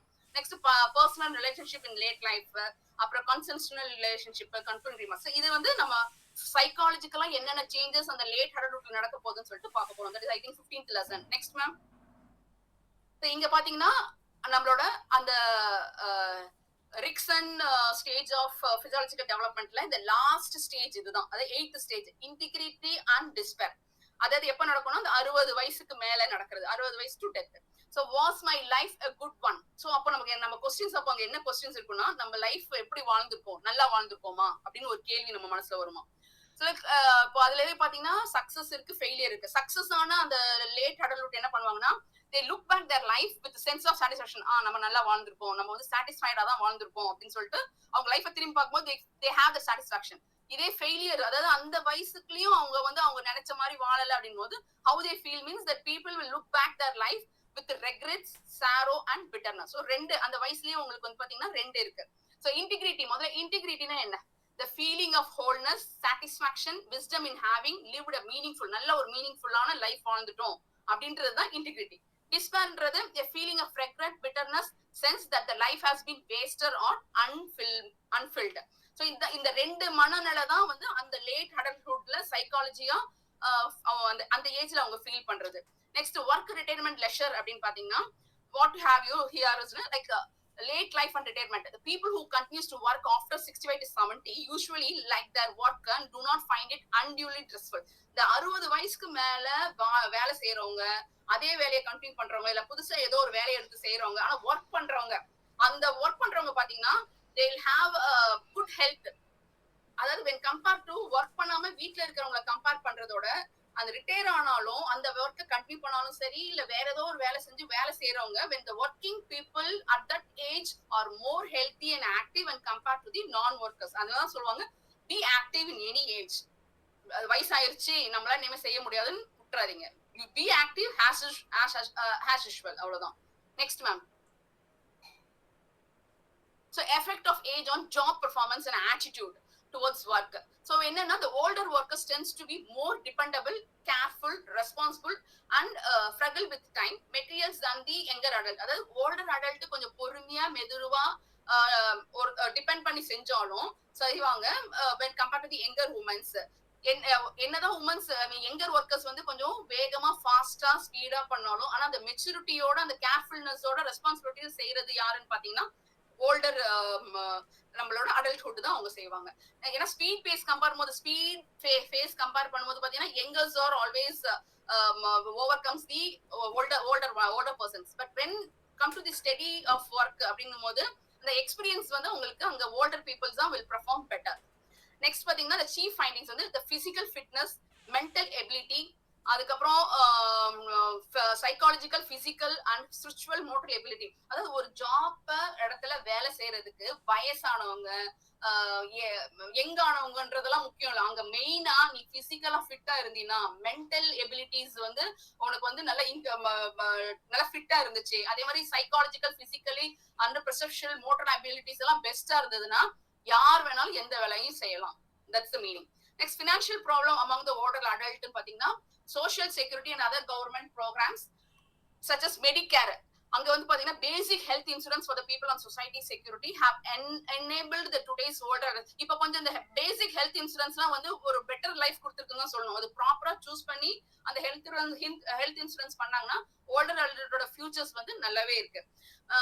Like fixed retirement incomes. ஆனா சம்டைம்ஸ் பாத்தீங்கன்னா அங்க கொஞ்சம் இந்த பிரைவேட் பென்ஷன்ல கொஞ்சம் அதிகமா ப்ராஃபிட் வரணும், அதிக பெனிஃபிட்காக கொஞ்சம் பிரைவேட் பென்ஷன் ஸ்கீம்குள்ள போனாங்கன்னா அங்க கொஞ்சம் அந்த ஃபிக்ஸட் ரிட்டையர்மெண்ட் இன்கம் வந்து கொஞ்சம் ரிஸ்கியா தான் இருக்கு. இதனாலேயே வந்து கொஞ்சம் ஓல்டர் அடல்ட் வந்து கொஞ்சம் பயப்படுறாங்க அந்த மாதிரி ஃபினான்ஷியல் அப்ரோச் பண்றதுக்கு. Next ma'am. So life after retirement. இப்ப லைஃப்க்கு ஆஃப்டர் ரிட்டையர்மெண்ட் என்ன பண்ண போறோம்? அதான் அவ்வளவுதான். என்னன்னா retirement may bring other role adjustment. It's not only alters household income but also changes the division of household work, marital quality, distribution of power, decision making. So அது retirement அப்படின்னும் போது அதுக்கப்புறம் அது லைஃபை வந்து வேற பெர்ஸ்பெக்டிவ்ல வேற விதமா அது வந்து டிரான்ஸ்ஃபர் ஆகும். அப்போ அந்த டைம்ல நமக்கு ஒரு அட்ஜஸ்ட்மெண்ட் தேவை. அதான் main. Maybe more time for contact with extend family. ஆனா நிறைய டைம் இருக்கு நம்ம ஸ்பெண்ட் பண்றதுக்கு, family, friends, and you can care for your grand childrens. இது எல்லாமே இருக்கு. என்னன்னா during the first few years after the retirement, the people may have a special need for emotional support to make them feel they are still valid. அதான் ரொம்ப முக்கியம். என்னன்னா retire ஆனாலே ஐயோ நம்ம வேஸ்ட், நம்ம சம்பாதிக்கல, நம்ம வீட்டுல இருக்கோம், நம்மளால நம்ம ஃபேமிலிக்கு எந்த யூஸ் இல்லைன்னு சொல்லிட்டு ஒரு மாதிரி டல் ஆயிருவாங்க. சோ அந்த டைம்ல அவங்களுக்கு ஒரு இமோஷனல் சப்போர்ட் வேணும். அவங்க வந்து ஸ்டில் தே ஆர் வேலின்னு சொல்லிட்டு அவங்களுக்கு ஒரு இமோஷனல், அவங்களுக்கு ஒரு சப்போர்ட் கொடுக்கணும். சோ அதெல்லாம் என்ன பேஸ்ட் ஆன் வாட்னா like family focused life style.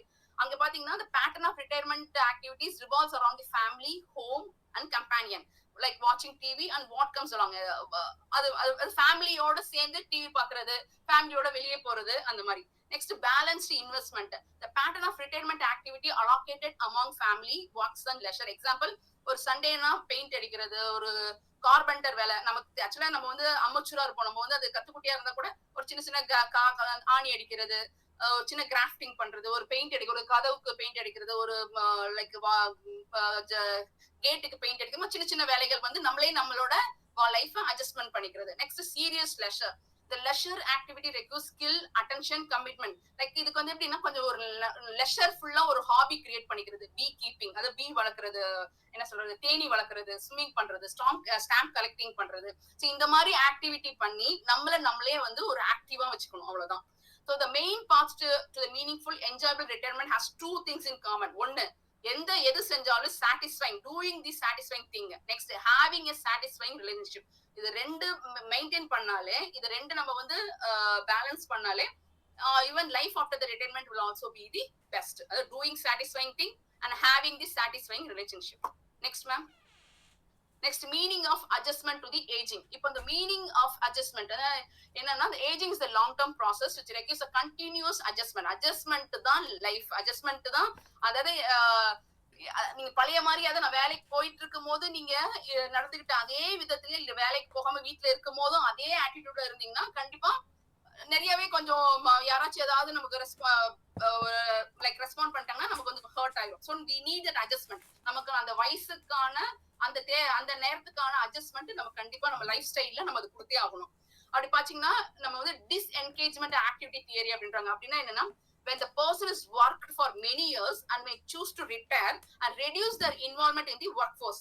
It's an example is that disengagement. அதாவது பல வருஷமா வேலை செஞ்ச இடத்துல ரிட்டையர் ஆன உடனே அந்த இன்வால்மெண்ட் அந்த ஒர்க்கிங் பிளேஸ்ல இருந்து கம்ப்ளீட்டா வந்து வித்ட்ரா ஆகுறது, அதான் வந்து டிஸ்என்கேஜ்மெண்ட் அப்படின்றாங்க. Retired person isolating after living the job and older adult reducing the social activity due to the health limitation. So கம்ப்ளீட்டா கட் ஷார்ட் பண்றது, அந்த வேலை ரிட்டையர் ஆயிட்டு வந்ததுக்கு அதுக்கப்புறம் எல்லாத்தையுமே குறைச்சிக்கிறது. இது வந்து டிஸ்என்கேஜ்மெண்ட் ஆக்டிவிட்டி. எக்ஸாம்பிள்ஸ்ல இதுல ஆக்டிவிட்டிஸ் வந்து ரெண்டு இருக்கு, ஒன்று social activity and physical activity. நம்மள எப்படி ஆக்டிவிட்டியா வச்சுக்கிறோம் சார், ரிட்டையர் ஆயிட்டோம், ரிட்டையர் ஆயிட்டு வேலையை விட்டு வெளியே வந்துட்டோம், அந்த ஒர்க்கிங் பிளேஸ்க்கு நமக்கு இனிமே அவ்வளவுதான், முடிஞ்சு கனெக்ஷன் இல்ல. சோ இப்போ என்ன பண்ண போறோம், நம்ம உடனே சோஷியல் ஆக்டிவிட்டி பண்ணிக்கணும். என்ன பண்ணணும், அட்டெண்டிங் தி சோஷியல் ஈவெண்ட், ஒரு கிளப் ஜாயின் பண்ணணும், குரூப் ஜாயின் பண்ணணும், வாலண்டியரா நம்ம போய் யாருக்காச்சும் ஹெல்ப், வாலண்டியரிங்க ஹெல்ப் பண்ணணும், spending time with families and friends, hobbies create பண்ணணும், இன்ட்ரெஸ்ட் கிரியேட் பண்ணிக்கணும். அப்புறம் ஏதாவது புதுசு புதுசா கிரியேட்டிவா நம்ம லேர்ன் பண்ணணும்,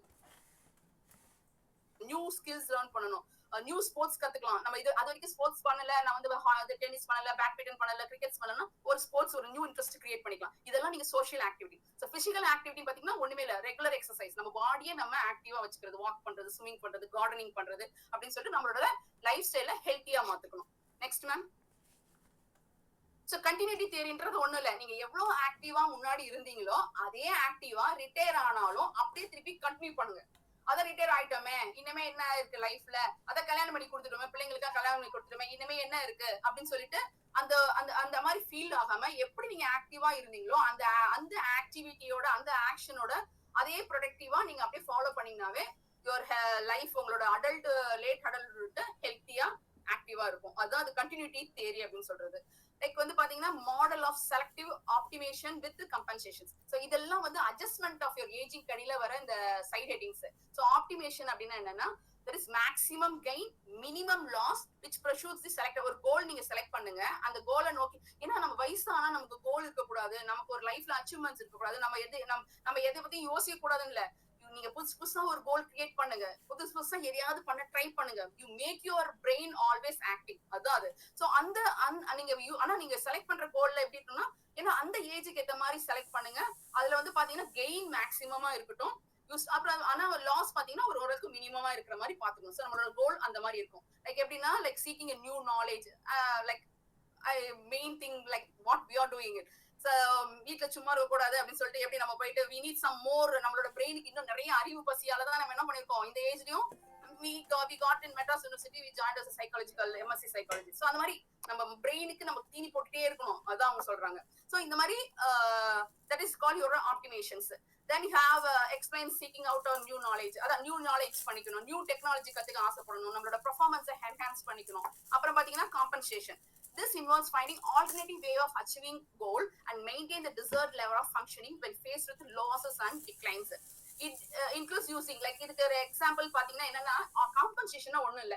இப்போ நீங்க நடந்துட்டு இருக்கீங்க, ஆனா இப்போ உங்களால நடக்க முடியல, ஏன்னா வயசுக்கு ஏத்தனால கண்டிப்பா முதுகு பெண்ட் ஆயிரும், காலு வந்து ஸ்டிஃப்னஸ் வந்துடும், நடக்கிறது கொஞ்சம் கம்மியாயிரும். முன்னாடி நீங்க ஒரு 1/2 hour 1 hour நடந்த வாக்கிங் பண்ணவங்களால இப்போ ஒரு 10 to 15 minutes நடக்கிறதே கொஞ்சம் கஷ்டமா இருக்கும். But you want to be active, நீங்க நடக்க ட்ரை பண்றீங்க. அப்ப என்ன பண்ணுவீங்க, என்ன பண்ணுவீங்க, அந்த குச்சி வச்சு நடக்கிறாங்க இல்லையா, கேன் வச்சு நடக்கிறாங்க. So you compensate your mobility issues by using your cane. You use it as a compensate and you walk, but you walk. So அதான் இங்க காம்பன்சேஷன். அதே மாதிரி இன்னொரு பாத்தீங்கன்னா, இப்ப எனக்கு வந்து நான் வண்டி ஓட்டிட்டு இருந்தேன், ஆனா இப்ப எனக்கு அந்த சைன் எல்லாம் பாக்குறதுக்கு ரோட்ல கஷ்டமா இருக்குனால நான் என்ன பண்ணறேன், I am finding alternative transportation. அதாவது யாராச்சும் டிரைவர் வச்சுக்கிறது, இல்லைன்னா வந்து ஒரு கேப் புக் பண்ணிட்டு அதுக்கப்புறம் நான் வந்து டிராவல் பண்றேன். சோ இதுதான் வந்து compensation. So this is the way of adjustment we do after the retirement. Next வந்து பாத்தீங்கன்னா ma'am, next ma'am. So identify the process theory and model of assimilating and accommodative process. இதுவும் ஒரு way of adjusting your late adulthood. என்னன்னா assimilation என்னது, fitting a new information into existing scheme. இருக்கிற ஸ்கீம்ல new இன்ஃபர்மேஷனை fit பண்றது. அகாமடேஷன்னா modifying the existing scheme to accommodate a new informations. இங்க அந்த existing ஸ்கீமையே நீங்க இன்னும் மாடிஃபை பண்ணி, அந்த இருக்கிற ஸ்கீமையே நீங்க கொஞ்சம் மாடிஃபை பண்ணி நியூ இன்ஃபர்மேஷனா அகாமடேட் பண்றது. சோ இதுதான் டிஃபரன்ஸ். இதுக்கு ஒரு எக்ஸாம்பிள் பாத்தீங்கன்னா, இப்போ ஒரு சைல்டுக்கு வந்து டாக்னா என்ன தெரியும், ஒரு 2 வயசு குழந்தைல வந்து அதுக்கு நாய்னா என்னன்னு தெரியும். சோ அப்ப நீங்க அதுக்கு ஒரு புது விதமான ஒரு ஹஸ்கி டாக் இன்ட்ரோடியூஸ் பண்ணும்போது அதுக்கு வந்து லைக் இதுவும் டாக் அப்படின்னு சொல்லிட்டு அது வேற பிரீடா இருந்தாலும், பட் இட் இஸ் ஆல்சோ டாக்னு சொல்லிட்டு அது ஒரு ஐடென்டிஃபை ஒரு அசிமுலேட் பண்ணிக்கும். So that is example for assimilation. So இதெல்லாம் வந்து இது திஸ் அசிமுலேஷன் திஸ் அகாமடேஷன்ஸ் எல்லாம் one way of adjustment, one way of adjusting by your by the late adulthood. Like identity process theory அப்படின்னா the older adult வந்து age related they have a three process. ஒன்று வந்து assimilate, அதாவது maintaining self consistency, that is identifying the assimilation, identity the accommodation and identity the balance. So இந்த மூணுத்தையும் அவங்க correlate பண்ணி they are adjusting their life pattern after their retirement. So இதுதான் இதோட theories. Next personal ரிலேஷன்ஷிப்னு பார்த்தீங்கன்னா social contact, அது ரெண்டா இருக்கு பர்சனல் ரிலேஷன்ஷிப்ல. ஒன்று வந்து சோஷியல் கான்வே தியரி, இன்னொன்று வந்து சோஷியோ இமோஷனல் செலக்டிவ் தியரின்னு சொல்லிட்டு ரெண்டு தியரி இருக்கு பர்சனல் ரிலேஷன்ஷிப்ல. அதுல வந்து ஃபர்ஸ்ட் பாத்தீங்கன்னா social contact typical effect only the persons outer and less intimate the social circle. After the retirement the co-workers and the other casual friends drop away. Most older adults retain the stable inner circle of social conveying. Close friends and the families remember on whom they can rely on to அதாவது ஒரு வயசுக்கு மேல என்ன பண்ணுவாங்கன்னா எவ்வளவுதான் அவங்க socially அவங்க வெளியே இன்டராக்ட் பண்ணிட்டு இருந்தாலும் பட் ஆஃப்டர் ரிட்டையர்மெண்ட் எல்லாத்தையுமே கம்மி பண்ணிப்பாங்க. இந்த கேஷுவல் ஃப்ரெண்ட்ஷிப்ஸ், அப்புறம் கோவொர்க்கர்ஸ், கொலீக்ஸ் அந்த மாதிரி எல்லாம் ரெடியூஸ் பண்ணிட்டு க்ளோஸ் ஃப்ரெண்ட்ஸ், ரொம்ப க்ளோஸா இருக்கிறவங்க, க்ளோஸ் ஃபேமிலி மெம்பர்ஸ், யார் வந்து அவங்களால ரிலேட் பண்ண முடியிற பர்சன்ஸ் அவங்கள மட்டும் அவங்க சுத்தி சப்போர்ட்டுக்கு அவங்களோட பெட்டர் லைஃப் ஸ்டைலுக்கு அவங்க சேவ் பண்ணி வச்சுப்பாங்க. இதே according to the socio emotional அப்படின்னு பாத்தீங்கன்னா older adult will become increasingly selective about the people with whom they spend their life. அவங்க லைஃபை யாரோட ஸ்பெண்ட் பண்ணுன்றது அவங்க செலக்டிவ் ஆயிடுவாங்க.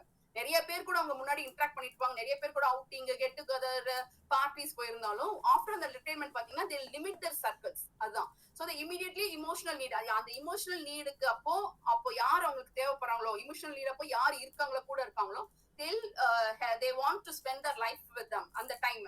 ஸோ அது மாதிரி அவங்க லிமிடேட் பண்ணிடுவாங்க. இதுதான் சோஷியோ எமோஷனல் செலக்டிவ் தியரி அப்படின்னு சொல்லுவாங்க. Next ma'am, relationship and health.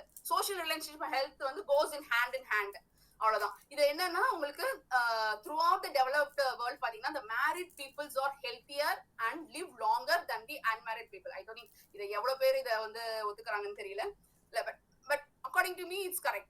So married people பாத்தீங்கன்னா yeah they are healthier and live longer. You know, you have a support from your partner. When you have an understandable and adjustable partner na கண்டிப்பா என்ன ஆகும்னா your married life will have a healthier and life longer when compared to the unmarried people. But the relationship between the marriage and health may be different from men to women. Health seems to be linked to the quality of marriage. Quality of marriage பொறுத்து இருக்கு men's and women's ஓட health. அது நான் already சொன்னதுதான். Next பாத்தீங்கன்னா multi general family. இது ஒண்ணு இல்ல, கூட்டு குடும்பம், joint family. That is you called as multi general family. உண்மையா ஜாயிண்ட் ஃபேமிலி ரொம்ப ரொம்ப கம்மியாயிடுச்சு. வெரி ஃபியூ, அதாவது ஹஸ்பண்ட் அண்ட் ஒய்ஃப், 2 குழந்தைங்க இல்ல ஒரு பிள்ளைங்க, இதுதான் இப்ப பெரிய ஜாயிண்ட் ஃபேமிலி ஆயிடுச்சு. முன்னால வந்து தாத்தா பாட்டி சித்தப்பா பெரியப்பா மாமா அப்படிலாம் இருந்து போயிட்டு இப்ப பாத்தீங்கன்னா parent and their children they call as joint family. இப்ப அந்த மாதிரி ஆயிடுச்சு. ஜாயிண்ட் ஃபேமிலின் போது அது ஒரு பிசிக்கலி அண்ட் இமோஷனலி ஒரு அட்டாச்மெண்ட்ஸ் இருக்கும். ஒரு உடம்பு முடியல, யாருக்காச்சும் உடம்பு முடியலன்னா ஒரு மாரல் சப்போர்ட்டுக்கு இல்ல எக்கனாமிக்கல் சப்போர்ட்டுக்கு பினான்சியல் சப்போர்ட்டுக்கு எல்லாம் ஒரு ஹெல்ப்ஃபுல்லா இருக்கும். பட் அதுவே கூட சில பேருக்கு என்ன ஆகுனா பர்டனா கூட இருக்கலாம். என்னன்னா ஒருத்தர் மட்டுமே வந்து அந்த பினான்சியல் கேரி பண்ற மாதிரி இருக்கும், இது எக்கனாமிக்கா செலவு பண்ற மாதிரி இருக்கும், இல்லைன்னா வந்து பர்சனலா ஒருத்தரே வந்து அந்த ஒரு ஹில்னஸ் ஆன ஒரு ஓல்டர் பீப்புளை டேக் கேர் பண்ற மாதிரி இருக்கும். அதுல சில ஸ்ட்ரெஸஸ் இருக்கதான் செய்யுது. பட் என்ன இருந்தாலும் அந்த ரெஸ்பான்சிபிலிட்டி பாத்தீங்கன்னா ஓல்டர் ஜெனரேஷன் வந்து கொஞ்சம் ஃபேமிலியோட ரிலேஷன்ஷிப் ரெஸ்பான்சிபிலிட்டி எக்ஸ்பிளைன் பண்ணி they'll make it அவங்க எல்லாத்தையும் ஒரு பாண்ட் பண்ணி வச்சிருப்பாங்க அந்த கூட்டு குடும்பம் சொல்லும் போது. நெக்ஸ்ட் பாத்தீங்கன்னா long term marriage. Marriage couple who are still together in the late adulthood are more likely than the middle aged couples. So older couples வந்து பாத்தீங்கன்னா when they are married peoples are together means கண்டிப்பா வந்து ஒரு understanding சாட்டிஸ்ஃபைடோட they are living together when compared to the middle age. வயசான காலத்துல சேர்ந்து இருக்கிறவங்க கண்டிப்பா அந்த அட்ஜஸ்டபிள் அந்த அண்டர்ஸ்டாண்டிங் ஓட தான் அவங்க இருப்பாங்க. Late life marriage can severely tested by advance. இதே வயசாகி கல்யாணம் பண்றவங்க அப்படின்னு பாத்தீங்கன்னா அங்க கொஞ்சம் ப்ராப்ளம் ஆகும். ஏன்னா அதாவது ஏற்கனவே நீங்க மேரேஜ் ஆகி அது லாங் ரன்ல இருக்கிறவங்களுக்கு இருக்கிற அந்த ஹெல்த்தியான மேரேஜ் லைஃப கம்பேர் பண்ணும்போது வயசானதுக்கு அப்புறம் ஒரு லேட் ஏஜ்ல மேரேஜ் பண்ணும்போது அங்க அந்த ஏஜ் அப்புறம் அந்த ஏஜுக்கான டிசீஸ் எல்லாம் வந்து அங்க ஒரு பெரிய ப்ராப்ளமா அவங்களுக்கு இருக்கும். Next divorced and remarried older adult. Divorce is for common.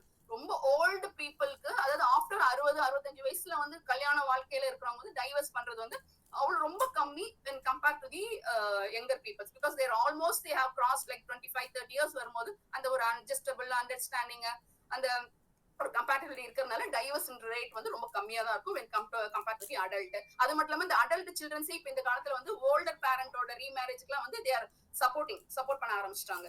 Next ma'am. Next cohabiting ஓரல் அடல்ட், அதாவது living together without the marriage. ஏன்னா இது கொஞ்சம் இப்போ அதாவது சிங்கிளா இருக்கிற லேட் அடல்ட்ஹுட் வந்து மேரேஜ் பண்றதுக்கு பயப்படுறாங்க. ஏன்னா பினான்சியல் ப்ராப்ளம்ஸ், லைக் அவங்களோட சொத்து வரும்போது எங்க அந்த சொத்து வந்து மிடில்ல வந்தவங்களுக்கு போயிருமோ, மிடில்ல இருக்கிறவங்க வந்த ஒரு ரிலேஷன்ஷிப் வந்து நம்ம எழுதி வைக்க வேண்டியதா இருக்கும். இல்ல நீங்க எழுதியே வைக்கலன்னா கூட உங்களுக்கு அப்புறம் அவங்களுக்கு போக வாய்ப்பு இருக்கு. சோ அந்த பயத்தினாலே என்ன ஆகும்னா அந்த உரிமை போயிரும்ன்றதுனால like without marrying they're living together. Next, romance அது ஓகே. older adult children பாத்தீங்கன்னா like divorce, remarriage, cohabitation and non-marital child bears are the more common history of older adult today than the past. So பழைய போன like past check பண்ண பாத்தீங்கன்னா இப்ப இருக்க older adultல கொஞ்சம் இந்த டைவர்ஸ், ரீமேரேஜ், கோஹாபிடேஷன்ஸ், நான் மேரிட்டல் சில்ட்ரன் பேரிங்ஸ் இதெல்லாம் கொஞ்சம் ஜாஸ்தியாவே இருக்கு.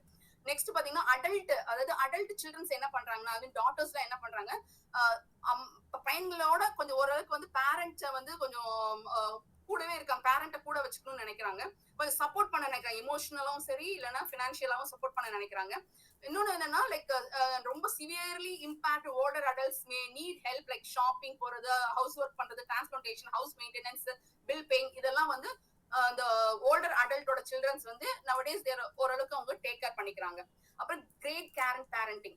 கிரேட் கேர் பேரண்டிங் வந்து they transmit the family history to telling the, அதாவது கொள்ளு பாட்டி, கொள்ளு தாத்தா, தாத்தா பாட்டில என்ன பண்றாங்கன்னா அவங்களோட ஃபேமிலி ஹிஸ்டரிஸ், அவங்களோட ஃபேமிலி கல்ச்சர்ஸ் எல்லாம் வந்து அந்த குழந்தைங்களுக்கு வந்து அவங்க வந்து டிரான்ஸ்மிட் பண்றாங்க, அதை எக்ஸ்பிளைன் பண்றாங்க, பேசுறது மூலமாவும் அவங்க வந்து அதை தெரியப்படுத்தி அவங்கள ஃபாலோ பண்ண வைக்கிறாங்க. அட்லீஸ்ட் இதெல்லாம் இந்த மாதிரி எல்லாம் வாழ்ந்தோம், இந்த மாதிரி எல்லாம் இருந்துச்சு நம்மளோட எங்க காலத்துல அப்படின்னு சொல்லிட்டு they're making grandchildren like they're trying to make the grandchildren to live in your proper way.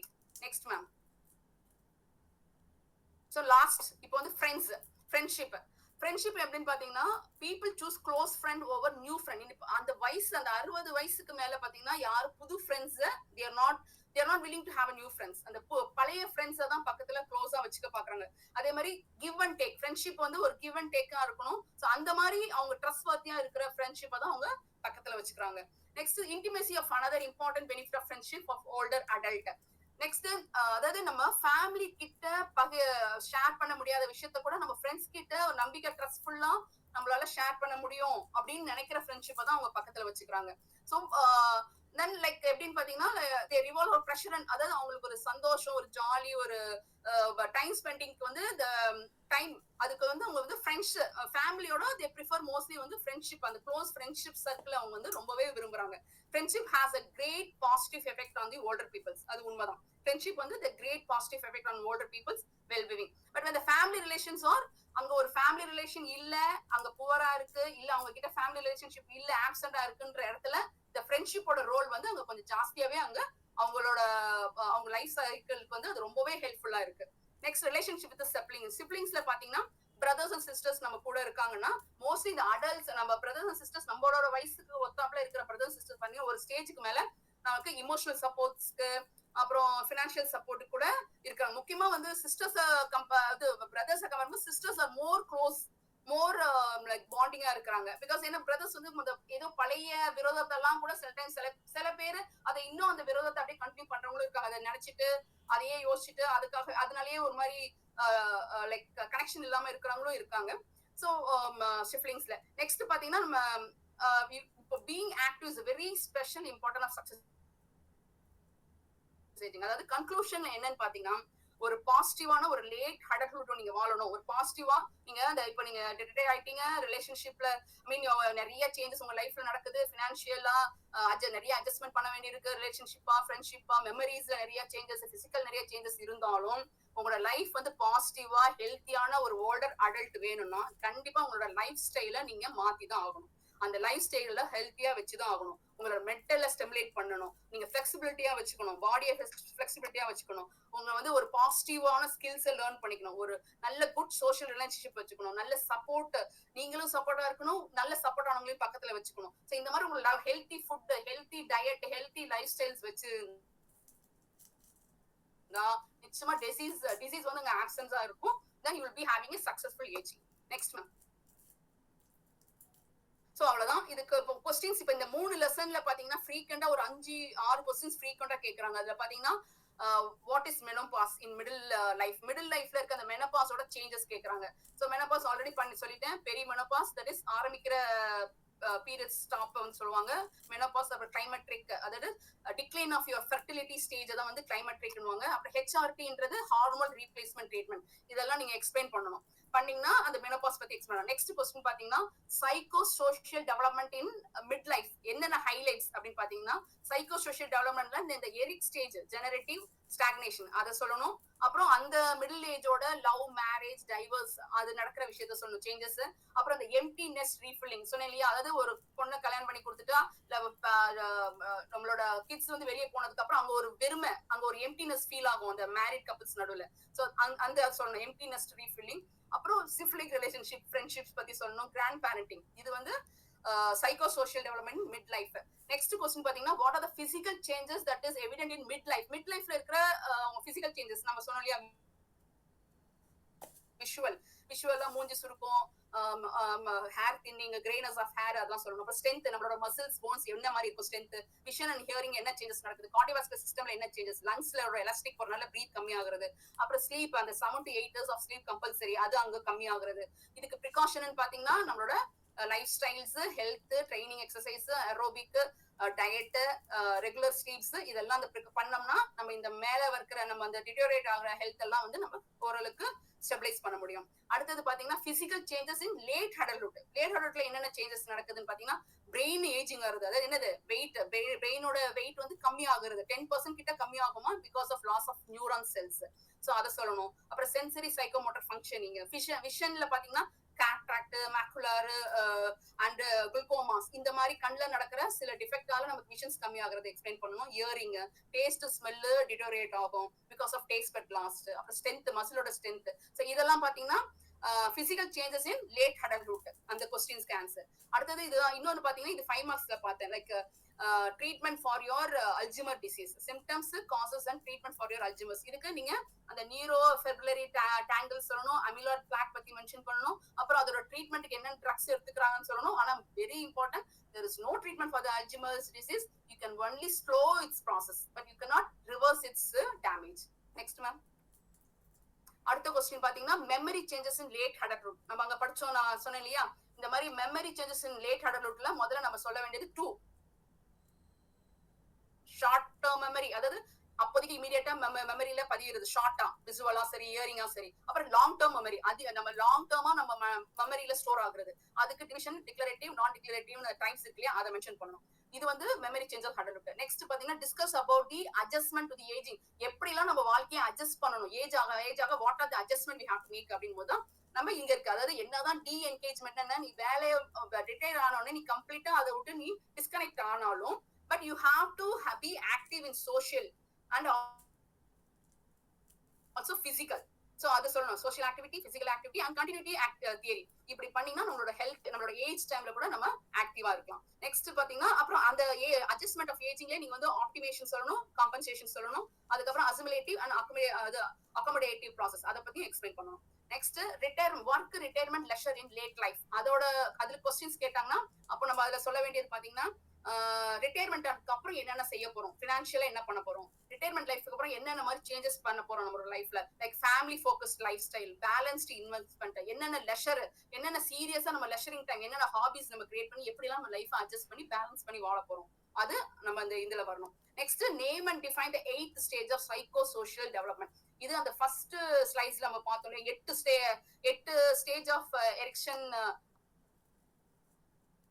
அத நம்ம அந்த 8 ஸ்டேஜ் ஆஃப் எரிக்ஷனோட இது 5 மார்க்ஸ். இந்த சைக்கோ சோஷியல் டெவலப்மெண்ட் 8th ஸ்டேஜ்னு கேட்டானவே எரிக்ஷனோட 8th ஸ்டேஜ் ஆஃப் சைக்கோ சோஷியல்ல வந்து டேப்லெட் காலமா எக்ஸ்பிளைன் பண்ணிடுவோம். Next ma'am.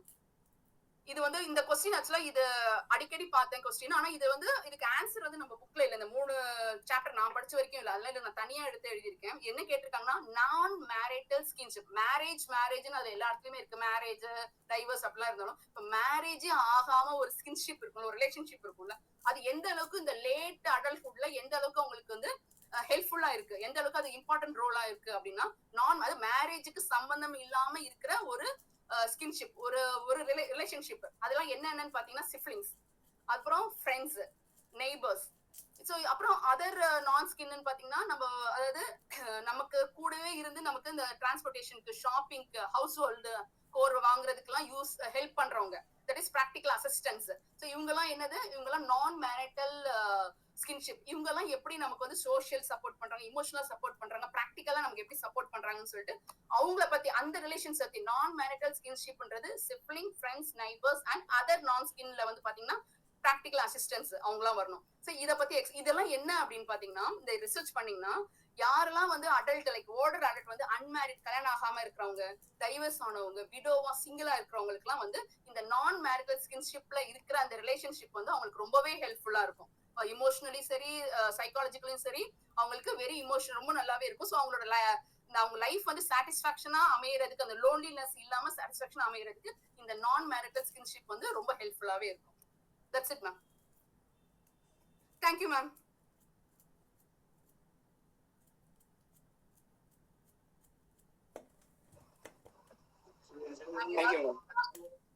அடிச்ச மாதிரி இருக்கு. ஏதாவது புரிஞ்சுதா?